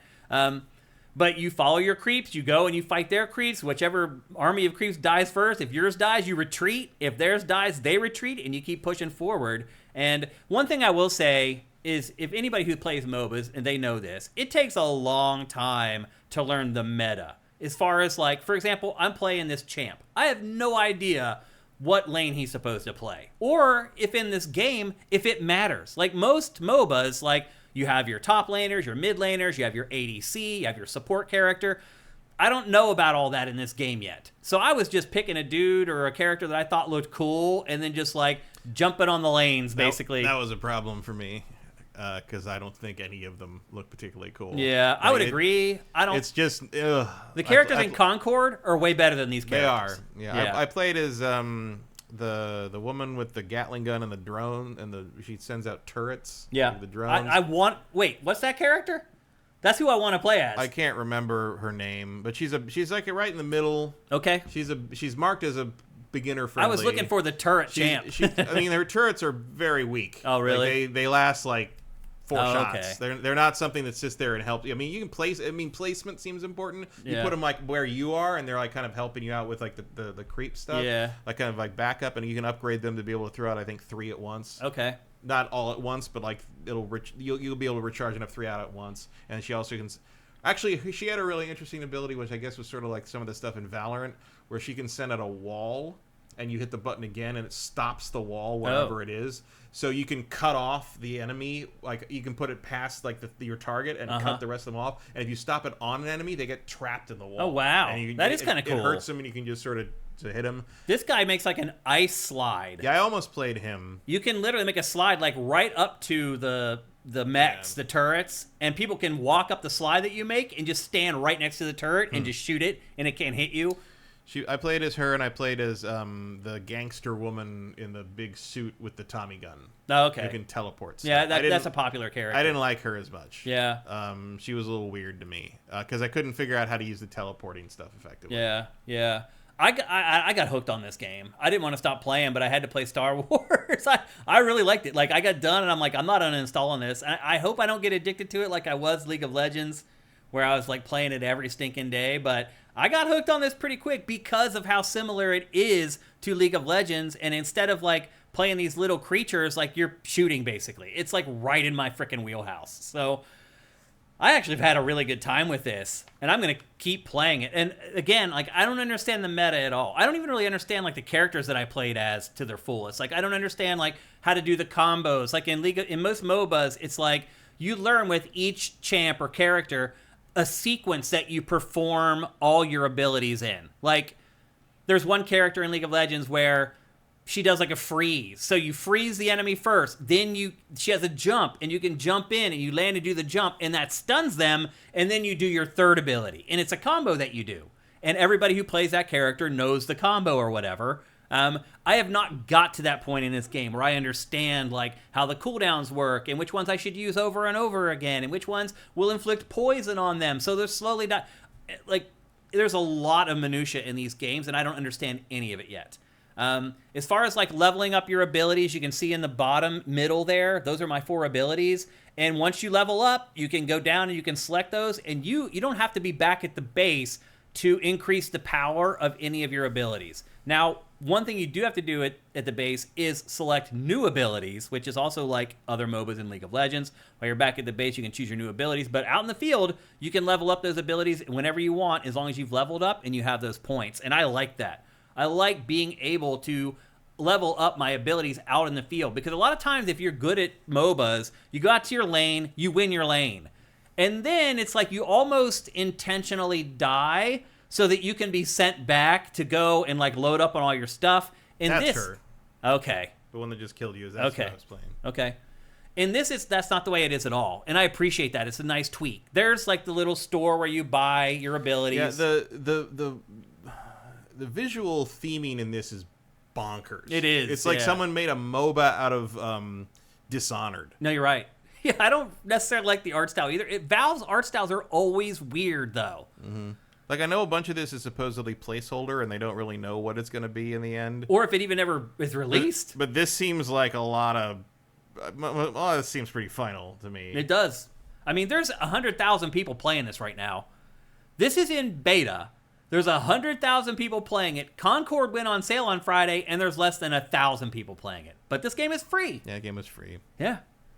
I really like this. If you're someone like me, you like MOBAs, and you like shooters, try to get on. And in fact, if you're interested in it, DM me. You can DM me on Twitter at Dinfire. You can DM me on SIFTD at Shane, because I've already found the place inside the game where I can get you guys betas and get you into it. So if you're interested in this and you want to play it, hit me up and I'll get you into the game. At least one of you, at least the first person. But you can see how cool this is. That little moment right there, Matt, where I had built the ice ramp all the way up to the lines that people use, and I was able to jump up to the line and then go the rest of the way on the line. Like, again, stuff that like most games do not do, that this game does. And we were talking about Star Wars Outlaws, about how it's hard to find unique elements. What hit that walker? Yeah, I don't know. I've never seen one of those go down that fast. Yep. But you can see, so I use my ice ramp to get up here. Now I'm right next to the rail, and I can just jump on that rail and go. We can always jump on the rail. From the ground, I thought that was only at the base you could do that. Can you reach the rail anywhere? As long as you're looking. As long as you're looking at it. I didn't realize that actually. 100%. That was why I was building my thing up to there. Because I would go back to the base to buy stuff instead of dying. Yeah. Well, again, because sometimes, I mean, usually when I would die, I would good, I could buy things. Now. Yeah. But you get, as long as you're looking up at the rail, you can jump on it. I also really like that as you get further up, the lane sort of. There's little ways to get between them. Yeah, and like little alleys. Yeah, like it became easier to sort of like get over and help where it needed to be helped. Like that was pretty good. Like again, I don't particularly enjoy this game. I don't like the two genres it's doing, but I do feel like if I was ever going to like one of them, it would probably be this one. Yeah, because it is very slick. It does solve problems too, like the rails. That solves a huge problem. Like if you play League of Legends, you know what it's like. You go back to the base to get like your new ability or whatever, and then you have to go all the way back to the lane. And it gets you back into it. It's solving that fucking Battlefield problem. Yeah. You know, where it's like, oh, now I got to run all the way back to where everything was happening. Yeah. There's a lot of very small but very clever tweaks to this that made it a lot of fun to play, and in my opinion, very easy to get sucked into and keep playing. Yeah, I mean, Valve does sometimes have that thing where it's like, oh, just 10 minutes more thought, 10 years more thought sometimes. Right. Yeah. A little too much thought in the case of certain things with threes in their name. Yeah. But no, this definitely is a positive example of that. Also, by the way, I got housed in this game. I think I got in the matches I played, I probably got 12 kills total and died like 40 times. Like the people that are playing this are good. Is kills how you still track this kind of thing? Well, see, here's the thing with kills in this game. It's like if somebody gets a kill, they get a ton of XP. So immediately they'll get a new ability if they get a kill. And so it turns into a snowball sometimes, basically, is how it works. It's like a snowball rolling downhill. And it can be, like, if you are good at a MOBA like League of Legends, it can be very soul-sucking sometimes. Like, you get to a certain point where you're in lane, and if you're used to playing as a certain character, you know when you're cooked. And it's like, it's over. Like, there are some times when I would play League of Legends as, like, Teemo in a top lane, and if the guy killed me twice, Teemo's done. And I'm immediately in chat saying, I need a gank. Somebody needs to come up here and kill this guy, or it's all over. Like, you know right away. This game isn't like that. Like, you do have the ability to kind of dig your way out of a hole in this. That's another problem with MOBAs, like the snowball effect. Like, once you lose your lane, just trying to keep them from completely demolishing the lane without any help is, like, impossible. In this, it's a little more feasible. So, again, this game is solving a lot of issues a lot of people have had with MOBAs for a while, and it mixes two really popular genres together. It's called Deadlock. It's only available for PC right now. Who knows if there's ever a version 1.1 of this? Yeah, I don't know. It doesn't even have controller support. Right. Like it is a PC game. It is a PC game, and it took me a little while to get used to playing with the mouse and keyboard again. But after like 2 matches, I was right back in there. The muscle memory came back, and I was able to get pretty good with it pretty quickly. So, again, that's Deadlock. It's a Valve game. If you guys want in, hit me up on Twitter or on SIFTD, and I'll try to get you a beta invite. Maybe include your Steam ID in the message. That way I can gift it to you very easily or send it to you very easily on Steam. But I'm into this. I'm looking for new people to play with. So if you might be into it, hit me up. Let's become friends on Steam and let's play. I am thankful, Matt, that you gave this a go. I appreciate it very much. I was very surprised when you posited the idea of playing it. I was like, wow, okay. Well, somebody sent me an invite. Yeah, so why not? I might as well do it. Yeah. So again, it's called Deadlock. Who knows if it ever comes out as a full release, but I'm enjoying the hell of it. Deadlock is a very accurate name, too. Yeah, it is. Like, well, we've been here for about 5 minutes. Yeah. And no one's moved. I mean, that's MOBAs in general. Vincent says, I'm sure it'll get controller support eventually, so it runs on Steam Deck. Absolutely. Yeah, it's just a matter of time. Although I would think the people on mouse and keyboard are going to have a significant advantage there. Probably. Minority Game says Battleborn was too early. I played Battleborn. It was a mess. Yeah, Battleborn. The problem with Battleborn was not what it was trying to do. It was how it was doing it. Yeah, it was its execution was just crazy flawed. It was just a disaster. Everything was too jammed together. I never also, those characters were worse than these characters. You're right. Like, yeah. They were so ugly. Really, like I didn't want to be any of them. I never felt like I was playing a MOBA playing that. The first match of this, I was like, I'm playing a MOBA. Oh, this is a straight up, like, you just put the camera down in the lane. Pretty much. That's all. Yeah. So anyway, that's Deadlock, and it's only available for PC right now. I really hope they finish it, and I really hope they release it for consoles and things like that, so more people can give it a go. But again, if you're interested, just send me a DM, and I'll try to get you hooked up. And with that, it's time for our New York Sneaker Society Sneaker of the Week. What's up, everyone? Shane here, and one thing you may not realize about me is that I am a total sneakerhead. That's right. I've been collecting Nike sneakers since the early 90s. My favorites are Air Max 95 and Air Max 97. Now, one thing that's different about me from your typical sneakerhead is that I actually wear the sneakers. And because of that, they can get dirty. And that is where New York Sneaker Society comes in. Using their advanced shoe cleaning products, I turned an old pair of Nikes that looked like this into this. With their cleaning products, your sneaker life can go from a year to 5 or more. I know that. I have shoes that are like 30 years old that I still wear because I've cleaned them. You can also lower your carbon footprint, by keeping your kicks looking fresh. For my daily drivers, I also appreciate New York Sneaker Society's Refresh Spray to keep them smelling great and staying crisp. Head to nysneakersociety.co/sifted to clean your shoes like a pro at home and get 10% off your order. That's right, that's nysneakersociety.co/sifted for 10% off. So I just want to say, we got a report from New York Sneaker Society, and y'all have been buying stuff over the last couple of weeks. We've actually had some of our best weeks of sales with New York Sneaker Society over the last couple of weeks. That's very important. That's what makes our sponsors keep coming back. So thank you so much if you've bought something from that sponsorship already.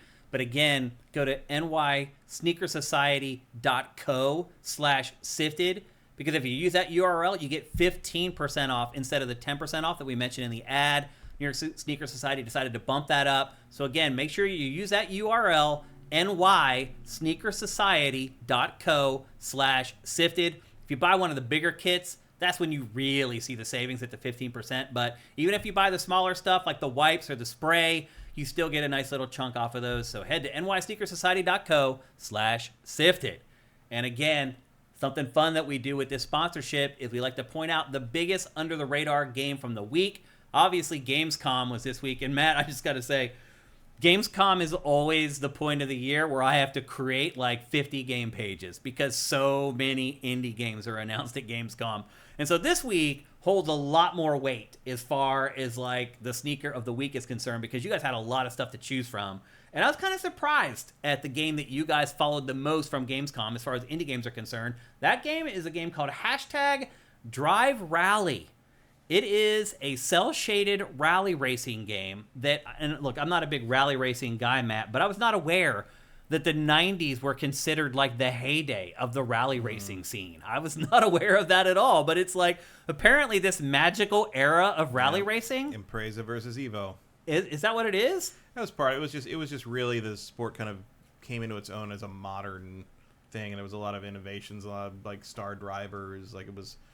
I mean, I'm not a big rally person, but I know that it's very fondly regarded. Rally racers are insane, by the way. Oh yeah. If you know anybody who does this, they are nuts. Rally spectators are insane. They're insane too. Standing in those curves on a dirt frickin' road while they go. I do not have that much faith in any of my heroes. Oh, me either, man. I don't trust it. I'm sorry. I would not stand on the side of the road while Neil Gaiman rode a car over my head. Or Colin McRae was like power sliding around a turn. Hell no.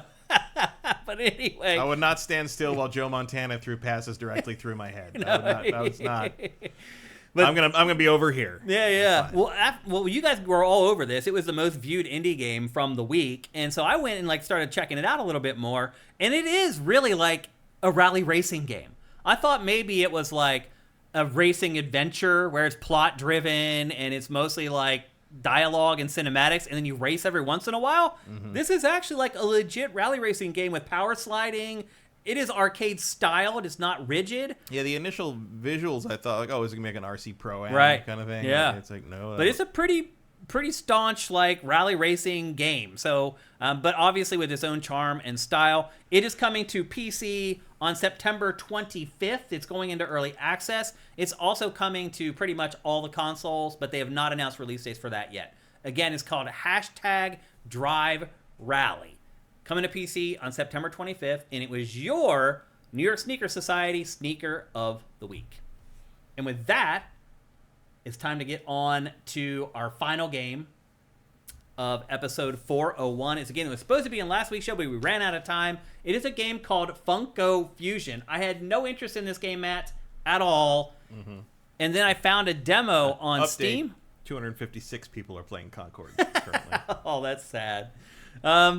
I had no interest in this game, but there was a demo up on Steam, and it was like a slow week, and I was like, well, I'll give it a go. And this ended up being like a pleasant surprise. I actually enjoyed playing this. Now, I think the first thing I would say is if you've been watching trailers for this game, it appears that there's like all these celebrity or IP cameos. And it really does run the gamut. There's no theme at all. It's like if they made a Funko Pop out of the character, there's a chance it might be in this game. But here's the thing, like, at least in the time that I played it, you don't play as those pop culture characters. Instead, you play as this collection of, like, 5 generic Funko Pop characters, and you play through the game that way, and then you end up running into, like, the celebrities throughout the game. Now... Weren't you, Kurt Russell? Is that who that is? McCready? McCready, yeah, it's the main guy. Are they from real the characters? Thing. Yeah, it's from The Thing. Those are guys from The Thing. Who's that? I missed his name. The bald guy. That was definitely McCready It said playing. McCready on the box, yeah. So I guess you do play as some of them then. Yeah. I just didn't recognize the characters that they put in the demo, I guess. I just thought they were generic, like whatever. Jump back to when you switched boxes, because that's another Thing guy it looked like. I don't know, it's fucking Funko Pop style. I can't tell. It's hard to tell, yeah. Like, is that Tails, or is it just some random fox? I don't know. It looks like a random fox Yeah, it's called Foxo, it looks like, yeah. Yeah, McCready. And then... Yeah, that's branded the Thing. Childs, it says. Yeah. It's interesting that in this demo, they decided to put the least recognizable Funko Pop characters in it.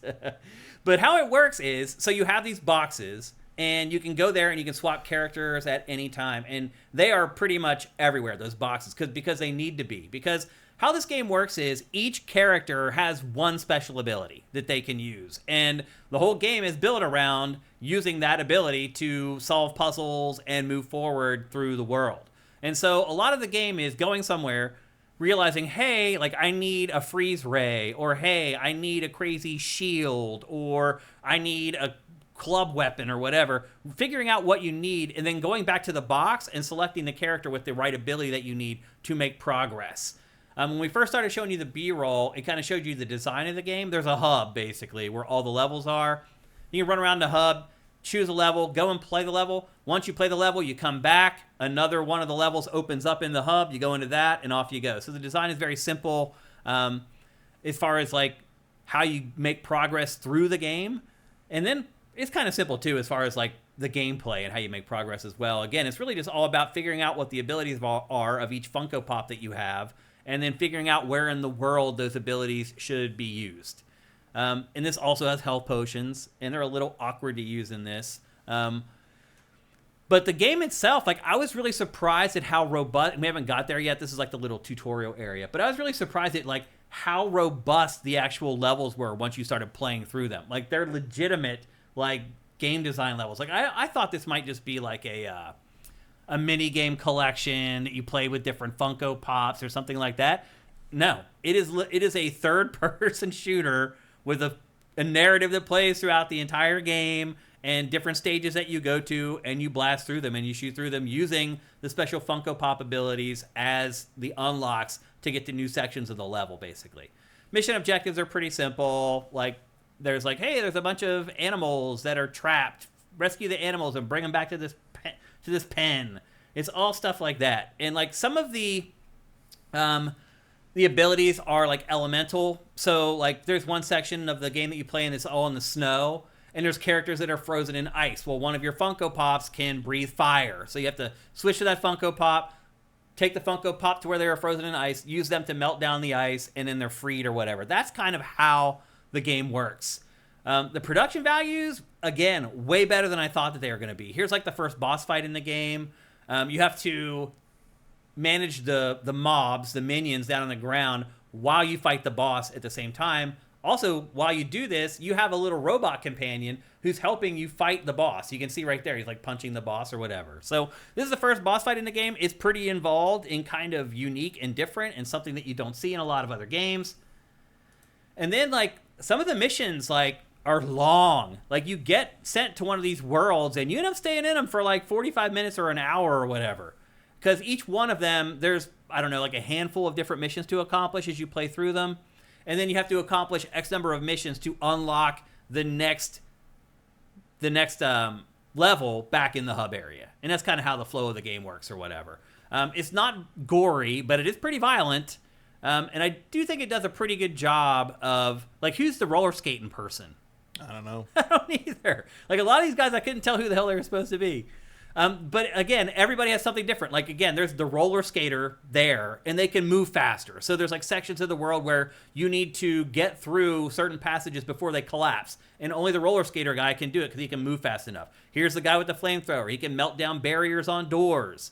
A lot of the game is this. This also unlocks stuff. You go and you complete stuff, and you get those gems, and then they ask you to go back to terminals and upload the gems. And once you get to X number of gems, then it will unlock the next level in the hub. And that's kind of the flow of the game. But it's way more involved than I ever thought it was going to be. I really thought it was just going to be some kind of like a party game based on the Funko Pops. But it is a legitimate third-person shooter with legitimate levels, legitimate puzzle solving.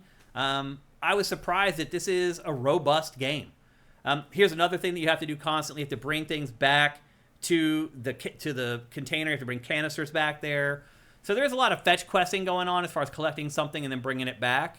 So there are some tropes in it. It's not like the most innovative game ever, but it is definitely far more robust than I ever thought it was going to be.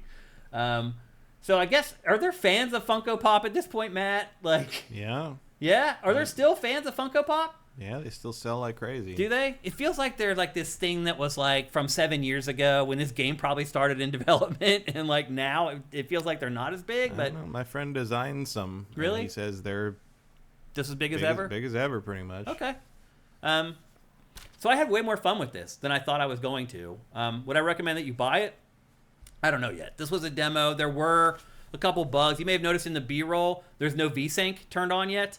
Like, you literally is grayed out in the options. Like, they won't even let you turn it on. So there is screen tearing in this B-roll, and the screen tears pretty much the entire way through the demo. But obviously, that stuff will be fixed for launch. This game is coming to every platform. Literally every single platform. So even if you're a Switch owner, you'll be able to play it if you want. But I do question if people do give a crap about Funko Pops enough to play a video game about them. Mm-hmm. But I will say, like, you aren't going to find many games that mash up this many properties into one IP either. No. So this is kind of like a unique opportunity to play with some of your favorite characters from all different corners of pop culture in one game. It's got big Lego vibes. It does, yeah. Without, obviously, the aesthetics, but it's just a different But in terms of what you're doing, it really looks like a Lego game, yeah. It is very similar. That's a good way to put it. But instead of collecting, like, Lego bricks, you're collecting those crystals or whatever. Mm-hmm. But then you take them, like here's what I was talking about earlier, about using your, sorry. Here's what I was talking about earlier about using, I just lost it, unfortunately. About using like your elemental stuff, basically, to solve puzzles and whatnot. But anyway, you can see, here's a trailer of the game. Like, eventually it starts going all kinds of interesting places. Again, because of all the IP that it's based on. And I do wonder if more of it, Matt, is that the IP is the levels that you go to instead of the characters that you play as. I don't know. I mean, judging by that, you're playing as all these different characters. Yeah. I mean, they're playing. You're right. There's Five Nights at Freddy's. You're playing as. There's Marty. They were playing as Doc before. That's what's whoever her name? She is, whatever her name is. I don't remember. Claire, I think. Yeah, Claire. I think you're right. I think that's what it is. There's Chucky.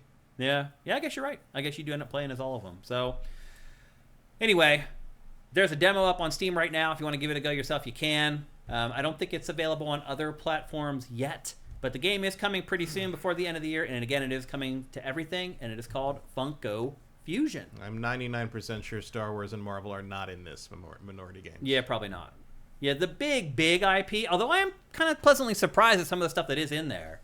Because some of that stuff you could see getting their own games instead of just being a part of something that's like a compilation or whatever. Yeah, although I would argue that being in a Funko Pop game doesn't preclude any of that. Because it is kind of its own beast. Yeah, I could see that too. Like, if you desperately want a Masters of the Universe game, the fact that He-Man is in this game is not going to be like, oh, well, I don't need that anymore. You know? Yep, I hear you. So anyway, there you go. That is Funko Fusion. And now it is time for...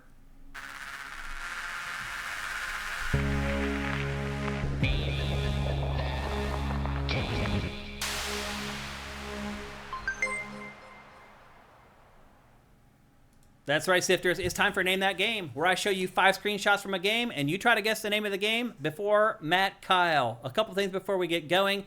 You can only win once every calendar year, so if you've already won in 2024, do not play. Number 2, we put the chat into slow mode, so don't spam the chat with game titles. You will lose. And then finally, please make sure that you play PC games or you have a friend who plays PC games, because if you win a free PC game. I'm not kidding. We give you a free PC game for winning Name That Game. So again, please make sure that you play PC games or you know somebody that does, so the code just doesn't go to waste or go into a black hole where nobody's going to ever play it. The idea here is to get people to play new games that they did not have before.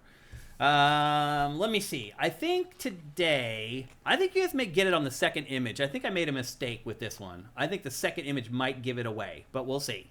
Are you ready to play, Matt? Sure. Are you guys ready to play Name That Game? Here's the first screenshot in 3, 2, 1, go.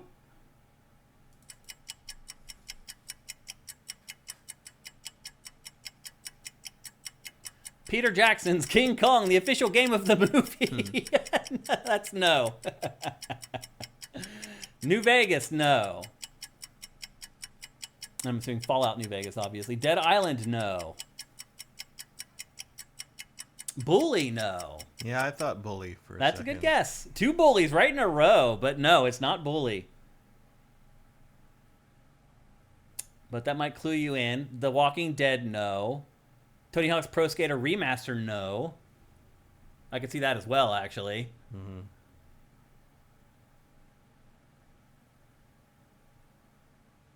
Any other guesses before we go to the second one? Again, as usual, Jurassic World Evolution, no. Again, as usual, it's just basically a ground texture. Sometimes you guys get it, though. It just depends on how much you've played it, basically. Is usually how it works. Red Dead Redemption, no. Any more guesses on this first one? Going once. Going twice. And sold. Okay, here we go with the second image. And I do think somebody will get it from this one. In 3, 2, 1, go.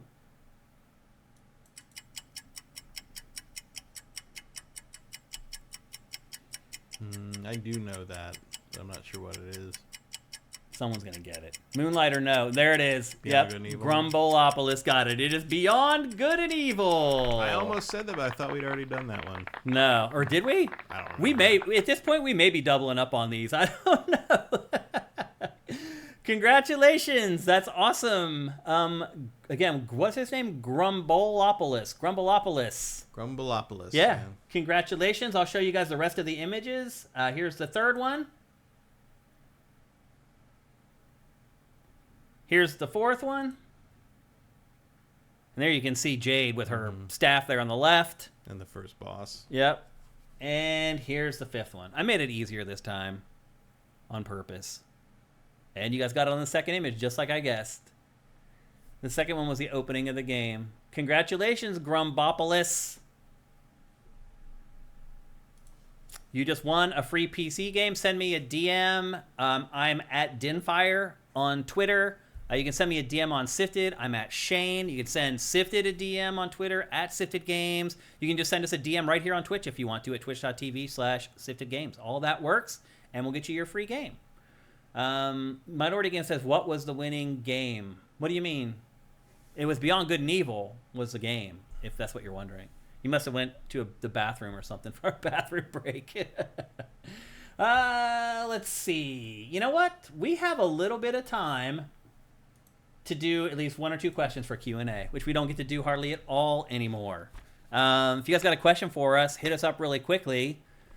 Vincent's got one right away. Thoughts on Secret Level, since you didn't cover it last week? You're right. That was the one thing that I did not cover from Gamescom, and that's because I'm afraid of running trailers for that stuff because they always send up copyright strikes. So Secret Level is like this crazy... Is it an animated series or a film? It's a series. It's an animated anthology. It's you remember Love, Death, and Robots? Yeah. It's the same people. But it's all related around video games. But it's the same thing. It's just video games. Okay. Which sounds like it'll be awesome because I also love Death and Robots is incredible. So yeah, it's a bunch of good game choices and a couple of games I've never heard of before, which I assume are there just because they're very popular. Like there's one mobile game in there, like Honor of the King or some shit like that. Yeah, there's an Amazon game in there, and it's on Amazon Prime, and so Amazon definitely put its finger on the scale. Wasn't that like the New World or something like that? Yeah, New World's gonna be. and that shooter that like super popular in Korea, Crossfire or whatever it is. Yeah, that thing. Yeah, which is weird. But beyond that, it's like there's other stuff. The other stuff looks good. Yeah. I mean, the fact that Mega Man is in there. Yeah, there's some big ones. I didn't think we'd ever see an Armored Core. Yeah. Short. Yeah. And I believe that was the one I believe that Keanu Reeves is in. Yeah, I think you're right. Because they show the pilot, and that's definitely his face. Well, the guy, when he presented it at Jeff's thing, he started crying on stage. It was so emotional. Like, you could just tell a lot of work and heart and soul had gone into it. So, yeah, that's something to keep in mind. And it's going to be on Amazon Prime. What was the release date for that? Do you remember? I don't know. I don't either. I don't remember either. I think it's coming pretty soon, though. December, I think, is what it was, if I remember correctly. Minority Games, what's your preferred Star Wars game? I think Matt already told you. Well, in terms of modern ones, yeah. Yeah. But the best Star Wars game ever made is TIE Fighter.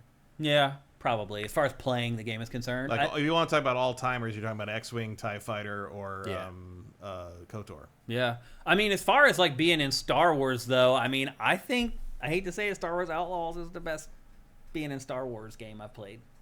I felt like I was there. Rock and Roll 458, do you feel the online gaming community is becoming more toxic than it was in the past? That's a good question, man. I feel like they're definitely more visible now than they've ever been. Probably, it does feel overwhelming at times, like the chud quotient right now. I mean, a big part of that perception, though, and I struggle to say there are more or it's worse now, because I think where most people are getting that is from Twitter. And Twitter amplifies the chuds and lies and misinformation now. It's awful. Mm-hmm. I think that's why people are thinking that there are more than they thought. It's because they're the ones, because you can pay $8 a month and put your shitty opinion at the top of every conversation thread. That's not free speech. That's literally paid speech. You are paying. It's basically like, oh, we're in the town square, but I'm going to pay a bunch of money to put my boombox down. Well, also, never forget that Elon doesn't know what the fuck free speech is. Free speech has nothing to do with whether being allowed to say anything anywhere you want for any reason. It means the government won't arrest you for disagreeing with it. That's all free speech is. Yeah. That's all that means. Yeah, it means you won't go to jail for saying it. That's it. That's all that it is. I know. It has nothing to do with being allowed to say your shitty opinion about the latest Star Wars show, or losing your mind because Rings of Power got another season, which of course it was always going to get. Yeah. And you can see the evidence of how much fewer the toxic weirdos are, or even the stupid. The problem is the toxic weirdos are the ones who are willing to pay. Well, they're also and so very loud. If you go to any thread, the first 20 comments are literally all lies. Sure, but like Twitter's lost. Like, Twitter was lost the instant he bought it. I guess. Like, that's the end of it. I think that's the problem, though. I think it seems like there are more because their opinions are unpopular and they lie. Right. And so if they don't pay, nobody will ever see what they write. They'll never see their posts. And so they pay so that we're forced to read their lies. You're not forced to read it. Just don't open Twitter. Right. But I'm saying if you want to use Twitter as a news source, which, let's be honest, it still is the place where most breaking news hits first. Here and there if you curate right. Right, but again, if you want to use it, you have to suffer through this. It's insane what's happening there, but that's why Adam Sessler lost his mind, because he was like, what the hell? Like, why is everybody terrible on Twitter now? And that's why. Because they're paying to amplify their shitty opinions. And there's no answer until he sells it, or my guess is maybe after the election is up. Let's be honest, he's trying to influence the election. Well, yeah. That's all he's doing. He's trying to make it so he gets crazy tax cuts for the rich. And so my guess is that after the election is over, he may sell it. That's what I think is going to happen. And he's going to lose his ass on it because it's worth like a tenth of what it was when he bought it. I don't care if he loses his ass. I just want someone else to own it who actually cares about being a real news app instead of whatever hellscape it has turned into. So I think it's very easy to assume right now that there are way more horrible people than there really are because those horrible people are paying to have their opinions put at the top of every discussion thread. Yeah, but at the same time, wait until the vote totals in November. There's a lot of horrible people. Yeah, we'll see. So anyway, well, that's it for GameFace episode 401. Do not forget that there is no GameFace next week. I am finally going home for a little mini vacation, although I'm still working every freaking day. There's going to be tons of content going through our channel still. I'm killing myself right now. I'm going to work basically to the bone until I leave on Thursday morning to get content ready to go through the channels while I'm gone. But anyway, the Labor Day weekend is coming up. I'm taking a couple days off. I'm sorry. It's frickin' Labor Day. And I have not taken any days off this entire year. It's happening. So there is no GameFace next week. It will be back the week after. Yeah, I mean, we already have games for the next episode, believe it or not. We already got a couple lined up, so it should be a pretty good one. Before we go, though, one final reminder. We are supported 100% at patreon.com/SIFTD. That's SIFTD. If you pledge just $4 a month, you get all our content early. For $7 a month, you're helping us out with the Ask Shane tier. We'd really appreciate that. But just for $4, you get GameFace 4 days early. You get Pachter Factor a week early. Get all our other content at least 3 or 4 days early. We definitely try to make sure that there's value for our patrons. And we have a pretty long delay from when we put it up for our patrons versus when it goes public. So hopefully you guys appreciate that. But we'll see you guys in a couple weeks. Have yourselves an awesome Labor Day weekend, and I hope if you do pick up Star Wars, you enjoy playing it. I think for the most part you will. I think you'll enjoy everything but playing it. But playing it. You're right. That's probably a good way to put it. But we'll see you on the other side. GameFace is up and out.